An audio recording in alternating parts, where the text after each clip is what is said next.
नमस्कार, news point लेकर हाजिर हूं मैं राजीव। दोस्तों, देश की राजनीति एक बड़े बदलाव की तरफ बढ़ चुकी है। ऐसा यहां क्यों कह रहा हूं, उसकी पड़ताल अभी करेंगे। परत दर परत हम उसको खोलने की कोशिश करेंगे, पर्दा उठाने की कोशिश करेंगे। बीजेपी भले तीसरी बार सत्ता में आने का दावा करे, लेकिन हकीकत देखें तो नजर आएगा कि इंडिया गठबंधन की मजबूती और कांग्रेस के तीखे हमलों से अब बीजेपी चौतरफा घिर चुकी है। बीजेपी को अपने बचाव का कोई रास्ता नहीं दिख रहा है, तो फिर से राहुल गांधी पर आक्रमण का सिलसिला शुरू हो गया, या कहें तो तेज हो गया है। आप जानते हैं कि राहुल गांधी इस वक्त उत्तर प्रदेश में भारत जोड़ो न्याय यात्रा लेकर पहुंचे हुए हैं। यूपी में राहुल के पहुंचने और समाजवादी पार्टी से सीट शेयरिंग फाइनल हो जाने से सियासत में बड़े बदलाव की शुरुआत नजर आ रही है। बीजेपी को उम्मीद नहीं थी कि इस बार उसे उत्तर प्रदेश से इतनी कड़ी चुनौती मिलेगी, लेकिन राहुल गांधी के उत्तर प्रदेश आने के बाद अब बीजेपी को डर लगना शुरू हो गया है। और इसी का असर है कि मोदी अपने संसदीय क्षेत्र वाराणसी पहुंच गए। फटाफट भागे भागे पहुंचे वहां।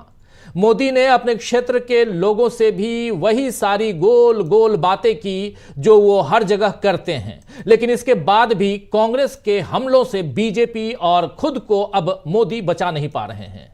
अब फिर बीजेपी को लेकर एक नया खुलासा हो गया है। बीजेपी देश की सबसे बड़ी और सबसे अमीर पार्टी तो है, ये आप सब जानते हैं। दुनिया की सबसे बड़ी पार्टी का दावा बीजेपी करती है, लेकिन बीजेपी के पास इतना पैसा, इतना धन कहां से आया, इसको लेकर अब एक नया पर्दाफाश हुआ है। जी हां दोस्तों, चुनाव के दिन जितने करीब आ रहे हैं, यानी लोकसभा चुनाव के दिन जितने करीब आते जा रहे हैं, उतना ही बीजेपी घिरती जा रही है। कभी सुप्रीम कोर्ट, तो कभी विरोधी दल, तो कभी स्वतंत्र मीडिया बीजेपी का पर्दाफाश कर रहा है और उसकी असलियत से लोगों को वाकिफ करा रहा है।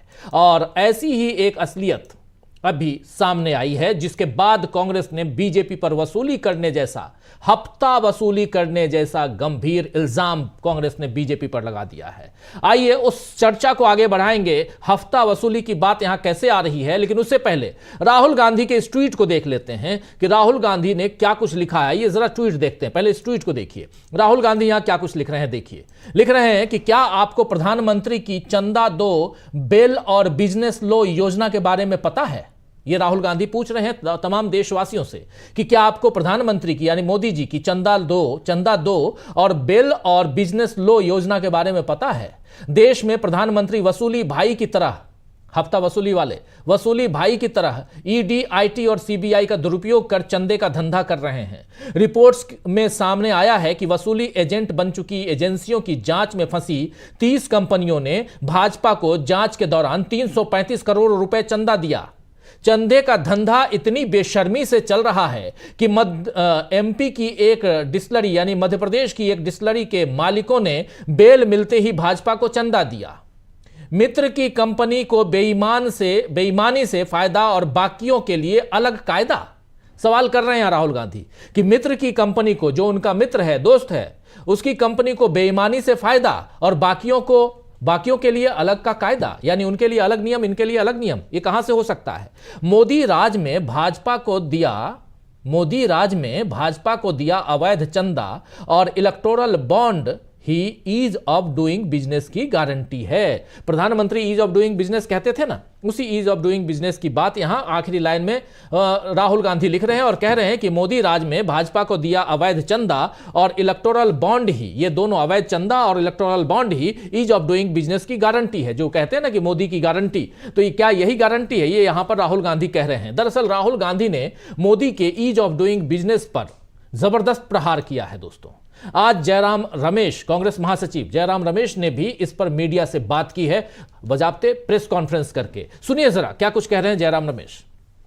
2018-19 और 2020-23 वित्तीय वर्षों में, इन 4 वर्षों में करीब 30 निजी कंपनियों के खिलाफ ईडी की कार्रवाई की शुरुआत हुई, सीबीआई की जांच की शुरुआत हुई, इनकम टैक्स की जांच की शुरुआत हुई। करीब 30 कंपनियां हैं। इसके नाम भी इलेक्शन कमीशन के वेबसाइट में मौजूद हैं, आप देख सकते हैं। ये प्रकाशित भी हुआ है कुछ कंपनियों के नाम।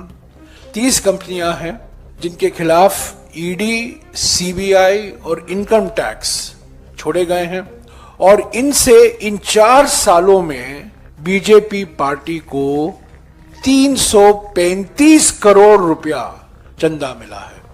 1 करोड़ नहीं, 10 करोड़ नहीं, 100 करोड़ नहीं, 335 करोड़ रुपया, और ये डिक्लेयर्ड है, ये घोषित किया गया है बीजेपी की ओर से। और ये सब जानकारी चुनाव कमीशन के वेबसाइट पर आपको मिल जाएगा। ये हफ्ता वसूली और कुछ नहीं है। कुछ ऐसी कंपनियां हैं जो 2018 के पहले कभी बीजेपी पार्टी को चंदा नहीं दी थी। तो सुन रहे थे आप जयराम रमेश, कांग्रेस के महासचिव, ये जो बातें कर रहे हैं यहाँ, जिस बारे में, जिस खुलासे का जिक्र करके यहाँ कांग्रेस जो है वो बीजेपी पर हफ्ता वसूली की बात कर रही है। और जो अभी से पहले आप ट्वीट देख रहे थे राहुल गांधी का, और उसमें भी उन्होंने हफ्ता वसूली वाली जो बातें कही थी और ईज ऑफ डूइंग बिजनेस की बात की थी, वो बात यहाँ पुख्ता होती हुई। लेकिन इसमें ये चूंकि आप जानते हैं न्यूज लॉन्ड्री जो वेबसाइट है, मीडिया संस्थान, उसकी रिपोर्ट है और बहुत शानदार भयंकर रिपोर्ट है। शानदार भी है और भयंकर भयानक रिपोर्ट है। उसको आप तक हम पहुंचाएंगे थोड़ी देर में। लेकिन सबसे बड़ी बात कि कांग्रेस तथ्यों के साथ बीजेपी की पोल खोल रही है। राहुल गांधी कभी थोड़े तल्ख होकर, कभी थोड़े भावुक होकर जनता को बता रहे हैं कि कैसे बीजेपी जनता का ध्यान दूसरी बातों में लगा रही है और खुद अपने लिए और अपने दोस्तों के लिए कमाई का इंतजाम कर रही है। आपको याद होगा दोस्तों कि राहुल गांधी ने पिछले दिनों वाराणसी में वहां के युवाओं के बारे में कहा था और उन्होंने यह कहा था कि रात को जब मैं गुजर रहा था तो देखा कई सारे युवा सड़कों पे हैं और वो नशे में हैं। वहां बताया गया कि ये जो है रात को नशे में, कहने का मतलब ये था कि 2-3 बार राहुल गांधी नशे की बात कर चुके हैं। एक, युवाओं के हाथ में मोदी जी ने मोबाइल दे करके उनको मोबाइल का नशा, दूसरा युवाओं को रोजगार नहीं दे रहे हैं उस गम का नशा, और तीसरा जो है आप सिर्फ और सिर्फ धर्म के नाम पर जो आप उनको अफीम चटा रहे हैं उसका नशा। ये अफीम ओरिजिनल वाला नहीं, ये कार्ल मार्क्स वाले अफीम की बात मैं कर रहा हूं, उसका नशा। तो ये सब कुछ यहां राहुल गांधी अपनी बातों में करते हुए नजर आए थे, लोगों के मोबाइल से लेकर तमाम बात। लेकिन राहुल गांधी की जो ये बात है, इसी बात को आधे अधूरे तरीके से मोदी जी ने आज अपने संसदीय क्षेत्र काशी में पेश किया और राहुल पर फिर से शहजादा कहकर वार कर दिया। आइए पहले मोदी जी को सुन लेते हैं कि मोदी किस तरह बातों को तोड़ मरोड़ कर पेश कर रहे हैं और राहुल गांधी पर निराधार आरोप लगा रहे हैं। सुनिए जरा। उनका भविष्य छीना, लेकिन आज जब यूपी बदल रहा है, जब यूपी के नौजवान अपना नया भविष्य लिख रहे हैं, तब ये परिवारवादी क्या कर रहे हैं? मैं तो इनकी बातें सुनकर हैरान हूं। कांग्रेस के शाही परिवार के युवराज का कहना है और चौंक जाएंगे आप। कांग्रेस के युवराज परिवार ने क्या कहा?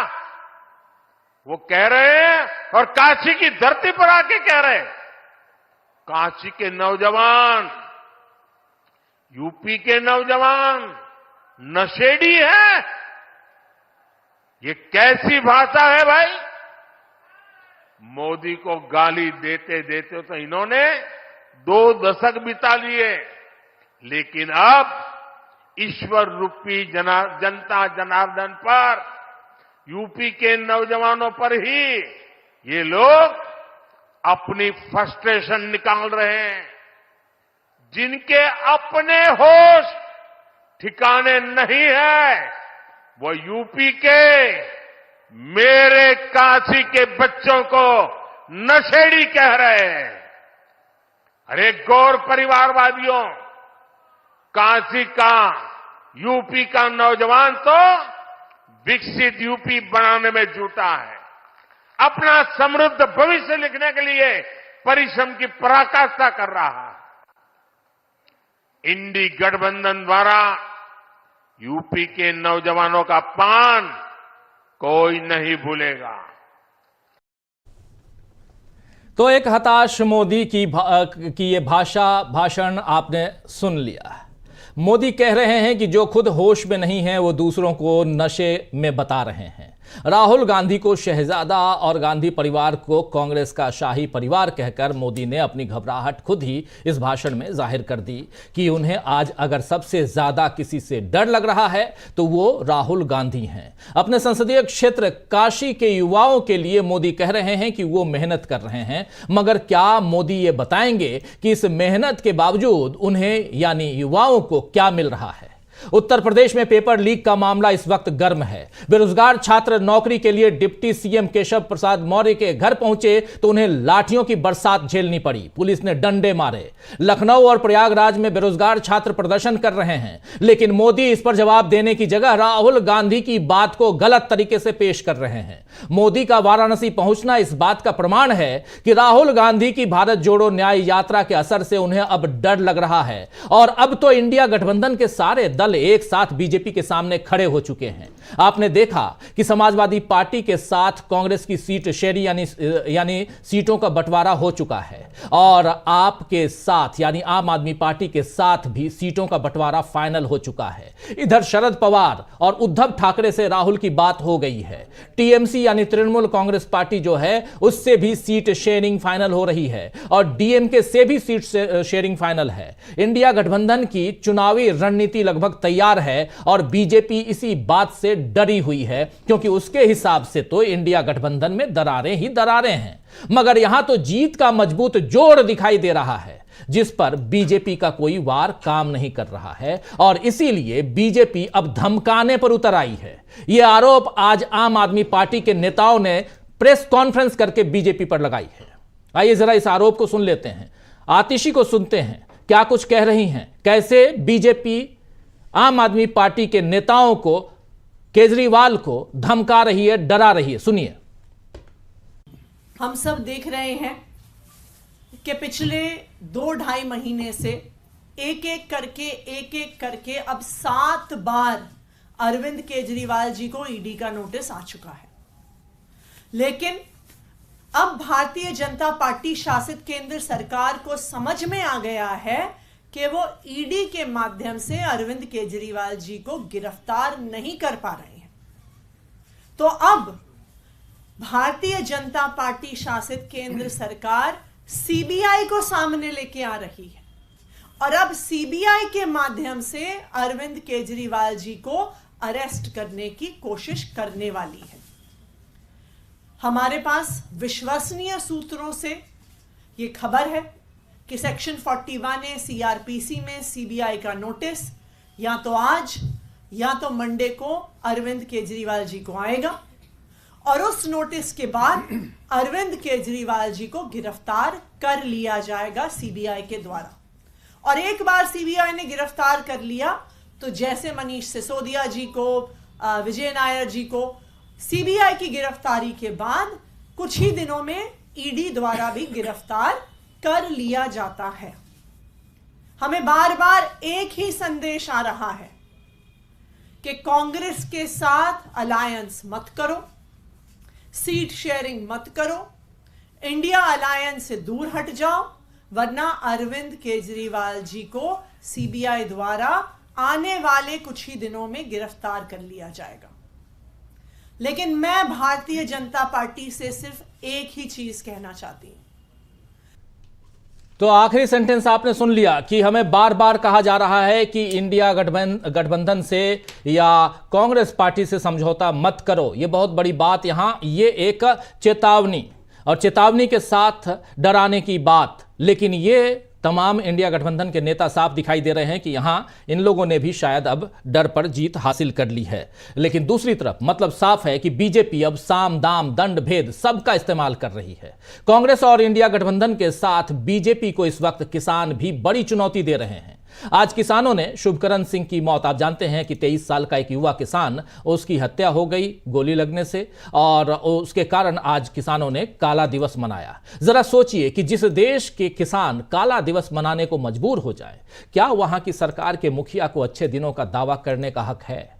यह सवाल आज जनता के सामने है। आज के काला दिवस के बाद 26 फरवरी को, यानी आज से 2 दिन बाद, 3 दिन बाद कह लें, किसान पूरे देश में हाईवे पर ट्रैक्टर मार्च निकालेंगे। फिर 14 मार्च को अगले महीने किसान दिल्ली में महापंचायत करेंगे। यानी अभी सरकार के सामने कई चुनौतियां हैं और बीजेपी अब इन चुनौतियों से डरने लगी है। अभी हरियाणा पुलिस ने कल शाम को किसान आंदोलन का हिस्सा रहे कुछ किसान नेताओं के खिलाफ रासुका यानी राष्ट्रीय सुरक्षा कानून के प्रावधानों को लागू करने का फैसला लिया था, लेकिन आज दोपहर में उस फैसले को रद्द कर दिया गया। मतलब अब बीजेपी को किसान आंदोलन से हार का भी डर लगने लगा है। आइए दोस्तों, इस कार्यक्रम की शुरुआत करते हैं और आज न्यूज पॉइंट में चर्चा करेंगे कि क्या इंडिया गठबंधन, कांग्रेस, राहुल गांधी, किसान, इन सबसे चौतरफा घिरी हुई है बीजेपी। अब हारा हुआ महसूस करने लगी है क्या बीजेपी? क्या डर और हताशा से जूझ रही है बीजेपी? ये तमाम सवाल हैं। उन सवालों का जवाब ढूंढते हैं। सबसे पहले हमारे तमाम पैनलिस्ट साथी जो हमारे साथ जुड़े हुए हैं उनसे आपका परिचय करवाता हूं और आगे बढ़ते हैं। जरा स्क्रीन पर हमारे तमाम साथियों को ले आइए और उसके बाद कुछ चीजें और लेके आते हैं। देखिए, 6 वरिष्ठ साथी हमारे साथ जुड़े हुए हैं। हमारे साथ पंकज चतुर्वेदी जी जुड़े हुए हैं। पंकज जी, आपका स्वागत करता हूं। हमारे साथ संजय जी जुड़े हुए हैं। संजय कुमार सिंह साहब, संजय जी आपका स्वागत है। राहुल लाल जी जुड़े हुए हैं हमारे साथ। राहुल लाल जी आपका स्वागत करता हूं। हमारे साथ डॉक्टर दीपक पाचपोर जी हैं। दीपक जी आपका स्वागत है। अमलेंदु उपाध्याय जी आपका स्वागत है। और इधर स्टूडियो में हमारे वरिष्ठ साथी शकील अख्तर जी जुड़े हुए हैं। शकील जी आपका स्वागत करता हूं। स्वागत, इस्तकबाल आप तमाम दोस्त साथी शुभचिंतक आप सबका जो अब तक जुड़ चुके हैं या जो जुड़ने वाले हैं इस कार्यक्रम में, आप सबका बहुत बहुत तहे दिल से स्वागत करता हूं। कार्यक्रम को आगे बढ़ाएं। शुरुआत हमने जो की थी और उसमें भी आपने एक ट्वीट को देखा, राहुल गांधी हफ्ता वसूली, और वही बात कहते हुए प्रेस कॉन्फ्रेंस में जयराम रमेश भी। यह हफ्ता वसूली है क्या? न्यूज लॉन्ड्री की वेबसाइट और उस पर आज एक रिपोर्ट आती है, एक इन्वेस्टिगेटिव रिपोर्ट, और उस रिपोर्ट से तहलका मचा हुआ है। वो खबर कई जगह आपको नहीं दिखाई जाएगी, लेकिन कांग्रेस पार्टी ने जो कहा है ये बहुत ही एक ऐसी खबर है जो चौंकाने वाली भी है और यहां से कहीं ना कहीं मोदी सरकार पर जो शक की निगाहें जो हैं वो बढ़ जाती हैं, खासकर बीजेपी पर। आइए जरा एक एक करके देखते हैं न्यूज लॉन्ड्री की वो रिपोर्ट क्या है, क्यों हफ्ता वसूली की बात कर रही है कांग्रेस पार्टी। देखिए, न्यूज लॉन्ड्री की जो रिपोर्ट है वो कहती है कि 2018 से 2023 के बीच भाजपा को कुल लगभग 335 करोड़ रुपए का चंदा देने वाली कम से कम 30 कंपनियों को इसी अवधि में, यानी कि इसी 5 साल के दौरान केंद्रीय एजेंसियों की छापेमारी का सामना करना पड़ा। चलिए ठीक है, यहां तक तो बात कोई बात नहीं, खत्म होती है, लेकिन इसके आगे की कहानी शुरू होती है अब यहां से। इन जो 30 कंपनियां हैं जिन्होंने 335 करोड़ रुपए 5 साल में दिए 2018 से 2023 के बीच, इन 30 कंपनियों में से 23 कंपनियां ऐसी हैं जिन्होंने इस अवधि के दौरान पार्टी को यानी कि बीजेपी को कुल 187 करोड़ 58 लाख रुपए चंदा दिए। 187 करोड़ यानी 187 करोड़ 58 लाख 58 लाख रुपीस चंदा दिए, जबकि इन्होंने 2014 से छापा पड़ने की अवधि के बीच यानी 214 से लेकर 2018 के बीच, 18 से 23 के बीच जब भी इनके यहां छापे पड़े 23 कंपनियों के, उस बीच भाजपा को कभी भी चंदा नहीं दिया था। शक की सुई यहां से शुरू होती है। आपने कभी भाजपा को चंदा नहीं दिया, लेकिन आपके यहां छापे पड़े, भाजपा को चंदा दिया, 187 करोड़ 188 करोड़ के लगभग आपने चंदा दे दिए। इन 23 कंपनियों में से कम 4 ऐसी कंपनियां हैं जिन्होंने कार्रवाई के 4 महीने के भीतर, यानी इनके यहां छापे पड़े और 4 महीने के भीतर 9 करोड़ 5 लाख रुपए आपने चंदा दे दिए। 9 करोड़, इनमें से 4 ऐसी कंपनियां हैं जो 4 महीने के भीतर, छापे पड़ने के 4 महीने के भीतर इतने रुपए चंदा दे दिए, 9 करोड़ 5 लाख रुपए। आगे बढ़िए, आगे देखते हैं क्या कुछ है। आगे यह है कि इनमें से कम 6 कंपनियां ऐसी हैं जिन्होंने पहले भी भाजपा को चंदा दिया था, लेकिन छापेमारी के बाद के महीनों में चंदे की रकम को और बढ़ा दिया। यानी पहले अगर 1 रुपया दिया था तो अब बढ़ा के 1.5 रुपए या 2 रुपए कर दिए। समझ लीजिए, छापेमारी के बाद एक डर का वातावरण और उसमें चंदे बढ़ गए।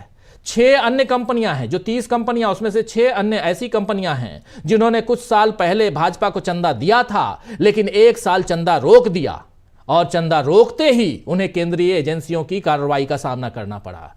यानी हफ्ता वसूली जो कहते हैं ना, आप चंदे तो दे रहे थे और अब जब चंदा आपने रोका उसके बाद आपके यहां छापे पड़ने लगे। कम से कम 3 भाजपा के दानदाता ऐसे हैं जो 30 की सूची का हिस्सा नहीं है, यानी कि ये 30 कंपनियों की लिस्ट में 3 ऐसे हैं भाजपा के दानदाता, मतलब जिन्होंने भाजपा को डोनेट किया है, चंदा दिया है। 30 ऐसे हैं जिन्होंने 30 में से 3 ऐसे हैं जिन पर केंद्र से अनुचित लाभ प्राप्त करने का आरोप लगाया गया। यानी कि ये ऐसे भी हैं, ये 30 के अलावा मतलब 3 ऐसे जो 33 नंबर हो गए फिर, जिन अनुचित लाभ केंद्र ने उसको दिया है। आगे क्या कुछ है वो भी देख लेते हैं।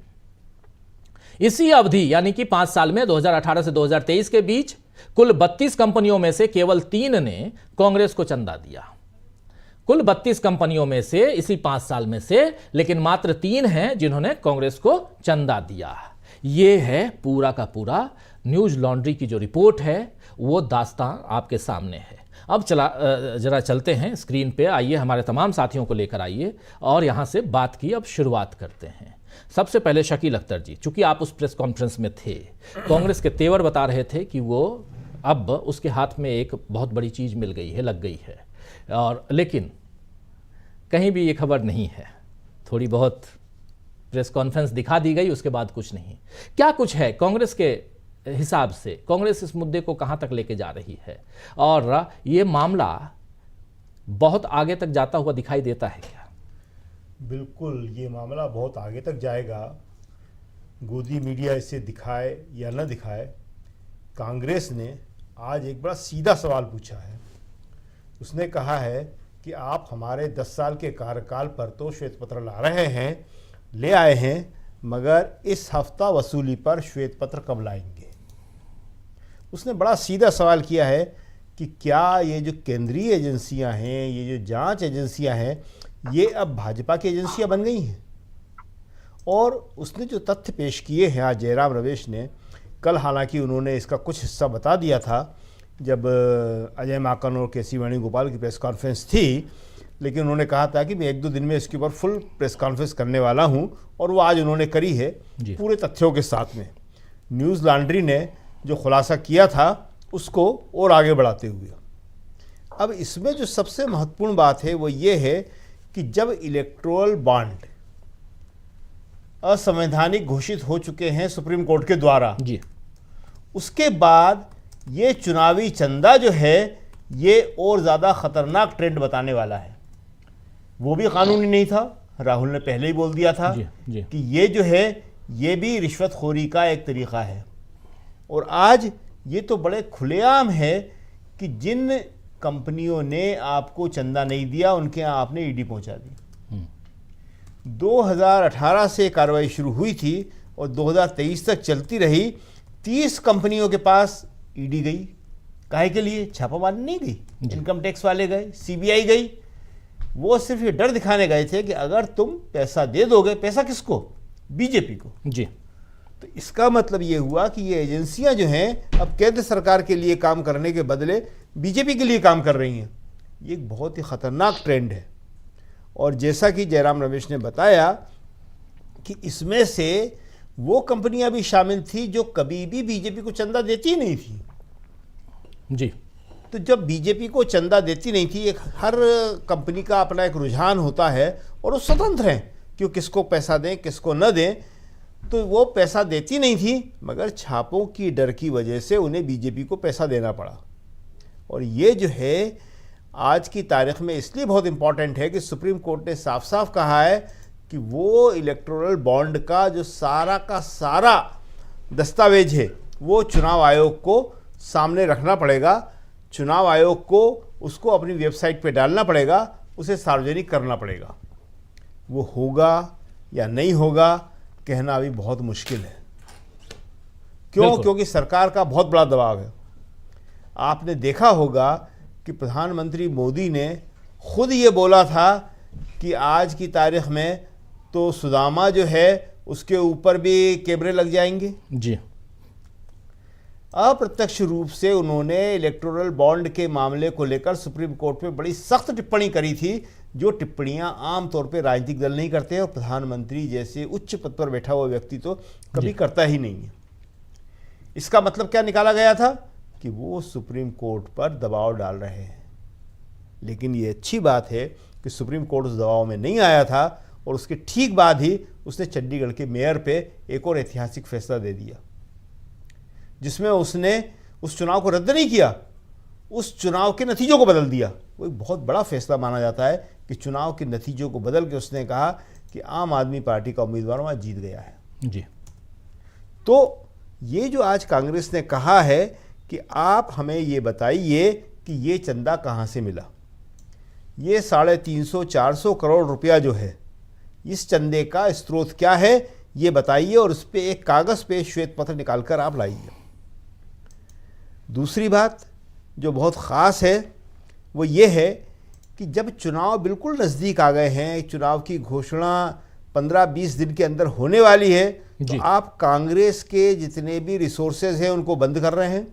ये जो लिस्ट है 30 से ज़्यादा कंपनियों की, वो देख लीजिए, उसमें से सिर्फ 3 ने कांग्रेस को चंदा दिया है जी। और वो चंदा भी जो है वो 10% के आसपास चंदा है जो बीजेपी को मिला है उसके मुकाबले में जी। और दूसरी बात कि कांग्रेस के सारे खाते आपने सील कर दिए थे और उन सील खातों में से भी आपने करीब 65 करोड़ रुपए निकाल लिए इनकम टैक्स ने जी। आपने जिस इनकम जो होती नहीं है, जो इनकम टैक्स लगता नहीं है, किसी भी राजनीतिक दल के ऊपर इनकम टैक्स नहीं लगता है क्योंकि उनके पास जो पैसा आता है वो कोई आमदनी नहीं होती है। वो जो पैसा है वो तो जनता के द्वारा दिया हुआ चंदा है, उनके कार्यकर्ताओं के द्वारा दिया हुआ पैसा है, उनके जो पार्टी मेंबर्स होते हैं, मेंबरशिप की फ़ीस होती है, तो वो चुनावी खर्चे के लिए होता है, दूसरे खर्चों के लिए होता है, वो कोई आमदनी नहीं है। तो उसमें आपने इनकम टैक्स का कोई हस्तक्षेप बनता ही नहीं है। बिल्कुल। तो ये सारी बातें बहुत ख़तरनाक स्टेज तक जा चुकी हैं। इसको आज राहुल ने भी अपने ट्वीट के ज़रिए कहा, कांग्रेस ने भी बड़े ज़ोरदार ढंग से कहा, और ये मामला निश्चित रूप से बहुत आगे जाएगा। और जनता भी अब इस मामले को समझ रही है, वो ये जान गई है कि किस तरह कांग्रेस को रोका जा रहा है काम करने से, उसके ऊपर जो आर्थिक आतंकवाद लगाया जा रहा है और बीजेपी को खुलेआम पैसा दिलवाया जा रहा है। जी जी, बिल्कुल बिल्कुल। इस रिपोर्ट से, जो न्यूज लॉन्ड्री की रिपोर्ट है जिसका जिक्र हम कर रहे हैं, और उस रिपोर्ट से तो साफ यही समझ में आता है कि कहीं ना कहीं यहाँ चंदा दिलवाया जा रहा है, खुलेआम चंदा दिलवाया जा रहा है। और कांग्रेस को रोकने के लिए कांग्रेस के खाते सील करवाए जा रहे हैं। कांग्रेस के खाते से लगभग 65 करोड़ रुपए इनकम टैक्स डिपार्टमेंट निकाल लेता है, तो इसे क्या कहेंगे। ये सब हो सकता है कि income tax department, IT, finance, ये सब की बातें हों, लेकिन इससे इतर जब चुनाव की बात हम करें और चुनाव में आज प्रधानमंत्री नरेंद्र मोदी का जो भाषण था उसकी तरफ भी थोड़ा सा आगे बढ़ें। पंकज चतुर्वेदी जी, आपके पास आना चाहता हूं। एक तो ये जो मामला है हफ्ता वसूली वाला मामला, इस पर एक छोटी सी टिप्पणी जरूर चाहूंगा, लेकिन इसके अलावा प्रधानमंत्री नरेंद्र मोदी भागे भागे पहुंच गए वाराणसी, और इधर जो सुगबुगाहट तेज थी, पहले तो सुगबुगाहट ये चल रही थी, खबरें ये दिखाई जा रही थी, बताई जा रही थी कि इंडिया गठबंधन टूट रहा है। नीतीश कुमार के अलग होने के बाद, पलटी मारने के बाद तो परिस्थितियां बिल्कुल बदली हुई दिखाई जा रही थी, लेकिन अब परसों से जो परिस्थिति पलटी है, बातें बदली हैं, उसके बाद अब कितना डर, कितना भय बीजेपी के अंदर हो सकता है, दिखाएं ना दिखाएं, और कुछ कुछ चीजें तो दिखाई दे रही हैं। प्रधानमंत्री के उस भाषण के अंश को भी आपने सुन लिया जो वो कह रहे थे, उससे आप अंदाजा लगा सकते हैं एक पत्रकार होने के नाते कि क्या कुछ, कितना ज्यादा, कितनी गहराई तक राहुल गांधी की ये न्याय यात्रा पहुंच चुकी है और इंडिया गठबंधन में सीट शेयरिंग का जो मामला है वो आगे बढ़ चुका है, ऐलान हो चुका है। कल आम आदमी पार्टी घोषणा करने वाली है दिल्ली में, आम आदमी पार्टी और कांग्रेस मिलकर। परसों हो सकता है 2-3 दिनों में आपके पास और ज्यादा सूचना होगी कि उधर TMC के साथ भी ऐसे ही गठबंधन की सूचना आ जाए, और उधर महाराष्ट्र में भी सब कुछ ठीक चल रहा है। तो इन सब को अगर देखा जाए तो कहां तक पांव जो हैं वो धसे हुए हैं या उखड़ रहे हैं पांव? हाँ, मेरे को आज नरेंद्र मोदी जी का भाषण सुन के हंसी आई। हंसी इसलिए आई कि वो अपनी सरकार के आंकड़ों पर ध्यान नहीं देते। उत्तर प्रदेश का जो आबकारी विभाग है उसके आंकड़े बताते हैं कि उत्तर प्रदेश के जो 5 जिले हैं जो हर दिन सबसे ज्यादा दारू पीते हैं, उसमें गाजियाबाद और नोएडा 12 से 14 करोड़ वाले हैं, और बनारस, काशी, भाई साहब का निर्वाचन क्षेत्र, उसका स्थान प्रतिदिन 6 से 8 करोड़ रुपए शराब पीने का सरकारी रिकॉर्ड है।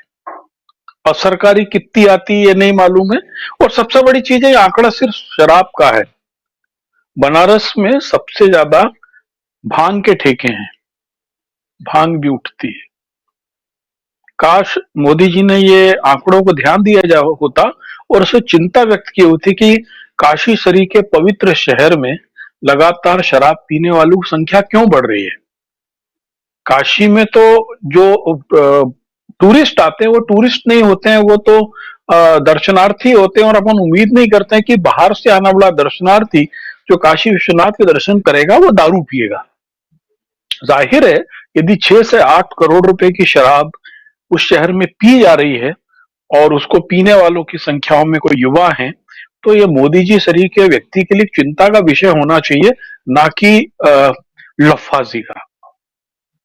ये आंकड़े हैं, पता कर लीजिएगा। दूसरी चीज, जहां तक आप डर की बात कह रहे हैं, मैं अभी इससे असहमत हूं।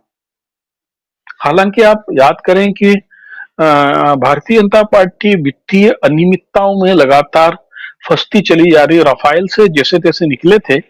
हम लोग भूल रहे हैं कि इन्फोर्समेंट डायरेक्टर का कार्यकाल फिर से बढ़ाने के मसले पर भी सुप्रीम कोर्ट ने दखल दिया था और कहा था कि इनकी आपको बार बार क्यों जरूरत पड़ रही है, क्या वो कोई कॉम्पिटेंट अथॉरिटी नहीं है? आप याद करें उस चीज को, वो भी एक मसला है। पिछले 1 महीने की जो घटना हुई है, जिसके अंदर हम देख सकते हैं लोकतंत्र की जो चुनौतियां हैं। पहला कि चंडीगढ़ में वोट चोरी किए गए। दूसरा, इलेक्टोरल बॉन्ड को इलीगल घोषित किया गया। तीसरा, किसान आंदोलन के ऊपर अनुचित तरीके से बल प्रयोग किया गया। और चौथा, ये जो चुनाव आयोग की वेबसाइट से लिए आंकड़ों के अनुसार जो न्यूज लॉन्ड्री ने जो एनालिसिस किया और उसके ऊपर बताया है कि किस प्रकार से फर्मों को फोर्सली चंदा लिया जाता है। मैं यहाँ पर आपके डर वाली बात के लिए एक पंचतंत्र की कहानी सुनाऊंगा, आनंद लीजिए।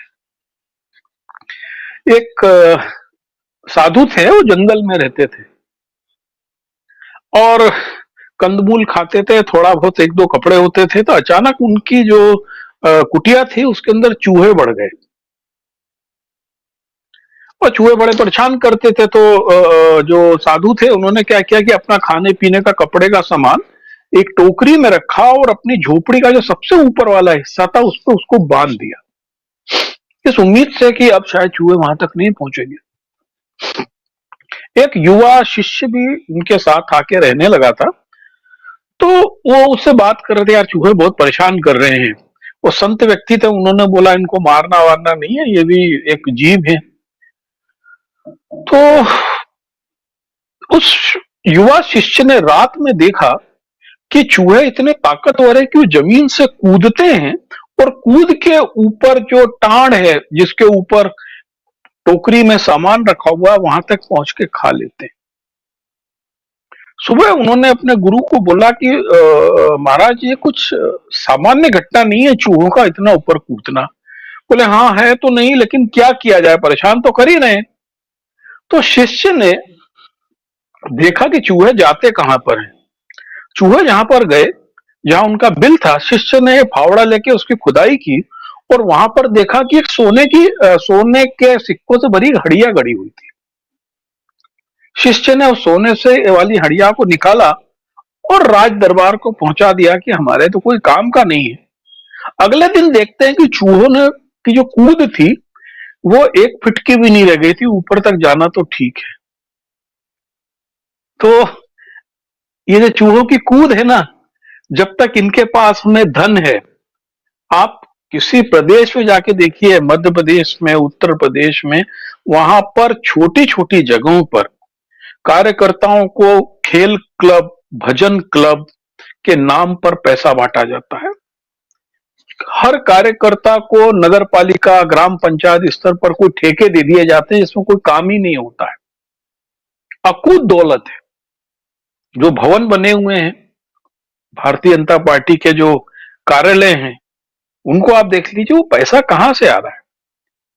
देश के 500 जिलों में उन्होंने यदि जमीन खरीदी हुई है ऑफिस बनाने के लिए, और लगभग 365 जिलों में उनके कंस्ट्रक्शन हो चुका है और कोई भी कंस्ट्रक्शन 100 से 200 करोड़ रुपए से कम का नहीं है। तो जब तक चूहा तभी तक उछलेगा जब तक उसकी हड़िया में सोना दबा रहेगा। तो अभी डर नहीं है, अभी ये निरंकुश है। आप देख लीजिए होता क्या है कि राजनीतिक दलों की बात को जनता तक पहुंचाने का जो जरिया है वो लोकतंत्र का चौथा स्तंभ मीडिया होता है। दुर्भाग्य से अभी तक आप जितनी वेबसाइट है उसके अंदर सब आप जो खबर आई वो देखिए, कांग्रेस ब्लेम, कांग्रेस क्लेम। यदि ये इस तरफ होता तो धमाका हमारे सोर्स से कोई भी मिंट हो चाहे एचटी की वेबसाइट आप देख लीजिए, कोई भी उन 30 कंपनियों के नाम देने को तैयार नहीं है। तो इस न्यूज पे कहीं कोई विमर्श नहीं हो रहा है, इस न्यूज को कभी कोई चर्चा नहीं हो रही है। कांग्रेस को इस मामले में थोड़ा सा अपना मोड ऑफ ऑपरेंडी बनाना चाहिए। मुझको लगता है कि कांग्रेस को देश के हर जिले के अंदर इसका खुलासा करना चाहिए कि कौन कौन सी कंपनियां और कितना कितना पैसा है और इस पैसे का किस तरीके से दुरुपयोग हो रहा है। यदि ऐसा नहीं होगा तो ये जो मसला है, इसके पहले के जो मसले हुए, इलेक्टोरल बॉन्ड वाला या चंडीगढ़ इलेक्शन वाला या इलेक्शन कमीशन इन्फोर्समेंट डायरेक्टर के एक्सटेंशन को लेकर या ईसी के मसलों को लेकर, आप देख लीजिए एक राज्यसभा का सदस्य को ईवीएम के लिए कल पुलिस हिरासत में ले लेती है, कहीं पर टिकर भी नहीं चलता है। तो ये दिल्ली का मीडिया से जैसे ही हम नीचे जाना शुरू करते हैं, यदि आप एक प्रेस कॉन्फ्रेंस बाराबंकी में करेंगे या एक प्रेस कॉन्फ्रेंस आप जोधपुर में करेंगे या भोपाल की जगह एक प्रेस कॉन्फ्रेंस इंदौर में करेंगे, तो कम से कम जो स्थानीय अखबार है उसमें इन सब चीजों का कवरेज आता ही है। तो कांग्रेस को इसमें मोड ऑफ ऑपरेंडी को चेंज करना पड़ेगा यदि वास्तव में भय को देखना है। तो जाहिर है कि जिस प्रकार से इंडिया गठबंधन एक आकार ले रहा है, तो उसके अंदर ये बात है कि जो अभी तक लोग ये मान रहे थे कि कांग्रेस या इंडिया गठबंधन कहीं मुकाबले में नहीं है, अब वो एक्सेप्ट कर रहे हैं कि मुकाबले में है। आज से 3 महीने पहले कांग्रेस ने जो बोला था कि हम हर सीट पर विकल्प के रूप में एक कैंडिडेट देना चाहेंगे, वो शायद इसलिए आकार लग रहा है। जो मीडिया के यानी चारण मीडिया है, जिसको चारण चैनल है, वो अधिकांश सोचते हैं कि वो कांग्रेस में बैठे लोगों सभी समझदार हैं और 3 महीने पहले से हल्ला कर रहे थे कि इंडी गठबंधन या इंडिया गठबंधन खत्म हो गया, ये हो गया। जबकि राहुल गांधी और कांग्रेस के पास खबर थी कि नीतीश कुमार पलटने वाले हैं, इसलिए नीतीश कुमार का संयोजक नहीं बनाया गया था। जितनी चीजें हो रही हैं कांग्रेस और इंडिया गठबंधन के लोग चाहते हैं कि जिनका आवागमन होना है वो हो जाए एक बार में, और उसके बाद में इसको शेप दिया जाए। अंडर द कॉर्पोरेट बहुत सारी चीजें चल रही थी, अभी भी चल रही हैं और आगे भी चलती रहेंगी। और ये मुझको ऐसा लगता है कि सदर्न स्टेट में तो कोई चुनौती है नहीं, महाराष्ट्र बहुत क्लियर है, मध्य प्रदेश में एक सीट की बात थी, खजुराहो देने को तैयार हो गए, राजस्थान में कोई भी चुनौती है नहीं। इस प्रकार से हरियाणा, उत्तराखंड और ये जो यहाँ कोई प्रॉब्लम नहीं है। झारखंड में गवर्नमेंट है, गवर्नमेंट में मुझे नहीं लगता है वहां सीट डिस्ट्रीब्यूशन को कोई प्रॉब्लम होगी। बिहार में यह बहुत क्लियर हो चुका है, बिहार में लगभग सीटों का बंटवारा साफ हो चुका है। और यदि कांग्रेस 220 से 247 सीट पर अकेले चुनाव लड़ती है तो उसका टर्नआउट अच्छा रहेगा। और ऐसा नहीं है कि भारतीय जनता पार्टी जानती नहीं है, उसके पास में ईडी सीबीआई के अलावा उसके पास में रॉ के लोग भी हैं, आईबी के लोग भी हैं और एलआईओ भी है जो डे टू डे इंस्ट्रक्शन दे रहे हैं और वहां से रिपोर्ट आ रही है। और एक चीज को और ध्यान देना चाहूंगा, आज मोदी साहब का जो भाषण दे रहे थे, जब वो नशे की बात कर रहे थे तो उनके चेहरे पे हवाइयां उड़ रही थी, वो चमक नहीं थी जो उनके में एक कॉन्फिडेंस होता है। और निश्चित ही इसीलिए अभी डर तो नहीं है, क्योंकि अभी सोने की हड़िया को खोदना बचाया है, लेकिन यह है कि मुझको लगता है कि सही रास्ते पर है और चुनावी टक्कर ठीक ठाक टक्कर बन सकती है। एक ठीक ठाक टक्कर वो दिखाई दे रही है। 2024 का चुनाव बहुत ही मजेदार स्थिति में अब दिखाई दे रहा है और यहां पर इंडिया गठबंधन बहुत मजबूत होता हुआ दिखाई दे रहा है। और यही डर, यही भय, या कहें डर ना भी कहें तो कहीं ना कहीं बीजेपी जो है यहां परेशान है और इसीलिए इंडिया गठबंधन की चर्चा मोदी जी आज कर रहे थे। और जैसा आप बता रहे हैं पंकज जी की चेहरे पर जो हाव भाव जो था वो एक अलग था। और जब इधर वाराणसी में प्रधानमंत्री नरेंद्र मोदी थे तो उधर लखनऊ में और दूसरे अलग अलग शहरों में जो पेपर लीक का मामला है उसमें युवा नाराज थे, जिसका शुरुआत में जिसका जिक्र कर चुका हूं। लेकिन उसी मसले पर राहुल गांधी ने प्रेस कॉन्फ्रेंस की। उधर प्रधानमंत्री नरेंद्र मोदी के भाषण पर भी उन्होंने टिप्पणी की है और राहुल गांधी ने क्या कुछ ट्वीट किया, माफी चाहूंगा, ट्वीट करके उन्होंने जो जानकारी दी है बहुत इंपॉर्टेंट है, ये देख लीजिए। राहुल गांधी ट्वीट कर रहे हैं, लिख रहे हैं कि लखनऊ से लेकर प्रयागराज तक पुलिस भर्ती पेपर लीक को लेकर युवा सड़कों पर हैं और वहां से मात्र 100 किलोमीटर दूर वाराणसी में प्रधानमंत्री युवाओं के नाम पर युवाओं को ही बरगला रहे हैं। देखिए, प्रधानमंत्री मतलब लखनऊ से प्रयागराज के बीच जो पेपर लीक का मामला है, लेकिन 100 किलोमीटर की दूरी पर वाराणसी है और यहां पर प्रधानमंत्री युवाओं के नाम पर युवाओं को ही बरगला रहे हैं। ठेठ बनारसी अंदाज में कहें तो मोदी जी नानी को ननिहाल का हाल सुना रहे हैं। मोदी जी नानी को ननिहाल का हाल सुना रहे हैं। चलिए जरा इस बात का जवाब लेते हैं, सुनते हैं, समझते हैं अमलेंदु उपाध्याय जी से। अमलेंदु जी, नानी जी को ही नानी के ननिहाल मतलब अपने ननिहाल का हाल बता रहे हैं, जरा ये कैसा है? और चूंकि उत्तर प्रदेश को बहुत नजदीक से आप जानते हैं, राहुल गांधी के इस ट्वीट को क्या कहेंगे, आप कैसे देखते हैं? प्रधानमंत्री और ठेठ बनारसी अंदाज में राहुल गांधी ने ट्वीट कर दिया है। राजीव जी, राहुल गांधी भी बनारस होके आए थे और बनारस में उनका जबरदस्त स्वागत हुआ था। प्रधानमंत्री के निर्वाचन क्षेत्र में राहुल गांधी का ऐसा स्वागत मुझे लगता है कि प्रधानमंत्री के दिल पे सांप लौटने के लिए काफी था। उसके बाद प्रधानमंत्री की सक्रियता एकदम से बढ़ती है और प्रधानमंत्री आनंद फानंद में वाराणसी पहुंच जाते हैं। अब प्रधानमंत्री जो कह रहे हैं कि वाराणसी को जो है पूरा कह दिया कि सब यहाँ नशे में डूबे रहते हैं, अब राहुल गांधी ने पूरे वाराणसी के लिए तो नहीं कहा था। राहुल गांधी ने कुछ युवाओं के लिए कहा था। प्रधानमंत्री ने अपने लिए क्यों समझ लिया इस बात को कि उनके युवाओं को जो है कहा जा रहा है? तो भारतीय जनता पार्टी के अगर युवा नशा करते हैं तो प्रधानमंत्री का उसको समझ रहे हैं तो वो ठीक है, लेकिन राहुल गांधी ने ऐसा कुछ कहा नहीं था। प्रधानमंत्री को पता नहीं कहां से लोग गलत जो है सूचनाएं दे देते हैं और प्रधानमंत्री को उसको आकर के बोल देते हैं। अब प्रधानमंत्री सब चीज ध्यान रखेंगे नहीं, हर समय इसी में तो बैठे नहीं रहेंगे कौन क्या बोल रहा है। तो प्रधानमंत्री की टीम जो है उसे ठीक ठाक जो है वो प्रधानमंत्री को जो है वो फीड देना चाहिए। अब राहुल गांधी जो कह रहे हैं कि नानी को ननिहाल का जो है किस्सा समझा रहे हैं, तो ये तो राजीव जी मुझे लगता है कि अब प्रधानमंत्री को जो है उनकी भाषा में तगड़ा जवाब देना जो है राहुल गांधी ने शुरू कर दिया है।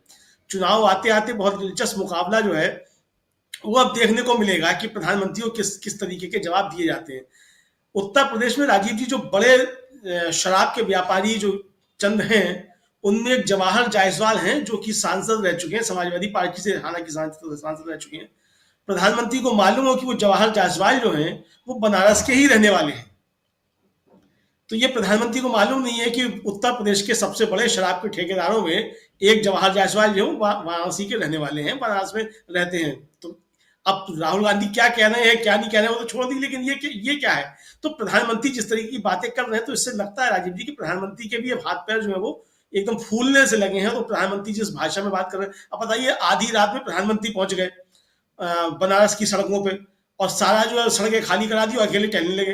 अरे भाई, आपको रात में अगर नौका विहार करना था या आपको सड़कों पर विहार करना था तो ठीक है, आप कहीं भी कर लेते। बनारस जाने के लिए उसकी क्या जरूरत थी? दिल्ली में ही कर लेते। ये रात में जो आपको घूमने का शौक चढ़ा था कि रात को 3 बजे आपको घूमना है। कभी कभी होता है राजीव जी, जब रात को नींद नहीं आती है तो बहुत से लोग सड़कों पर निकल पड़ते हैं घूमने के लिए, चलो इस बहाने नींद आ जाएगी।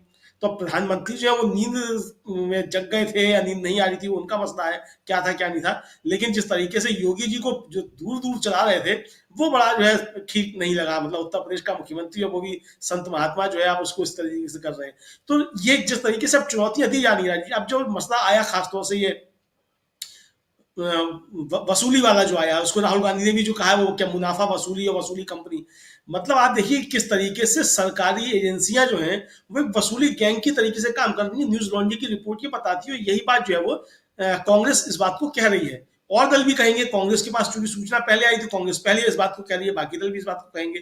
तो ये समझा जा सकता है कि किस तरीके से सरकारी एजेंसियों का दुरुपयोग एक दल विशेष की फंड जुटाने के लिए भी किया जा रहा है। ये तो राजीव जी वो है जो सामने आ गया कि जिन्होंने नंबर 1 में जो है धन दिया है, चंदा दिया है। ऐसी जाने कितनी कंपनियां होंगी जिन्होंने नंबर 2 में धन दिया हुआ, ऐसा भी बहुत सी कंपनियां हो सकती हैं। अब वो भी रिपोर्ट एक आनी चाहिए कि किन किन कंपनियों पर दबिश पड़ी थी ये और सीबीआई की, और उनमें से कौन कौन सी कंपनियां जो थी प्रधानमंत्री के मित्र ने खरीद ली। फिर ये भी एक रिपोर्ट मुझे लगता है आने वाली होगी और इसमें कोई ना कोई आएगी रिपोर्ट और मालूम पड़ेगा कि क्या क्या हुआ।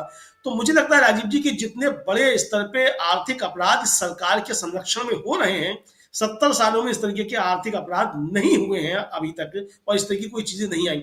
इस सरकार में आर्थिक अपराध सरकार के संरक्षण में हो रहे हैं और संगठित तौर पे हो रहे हैं।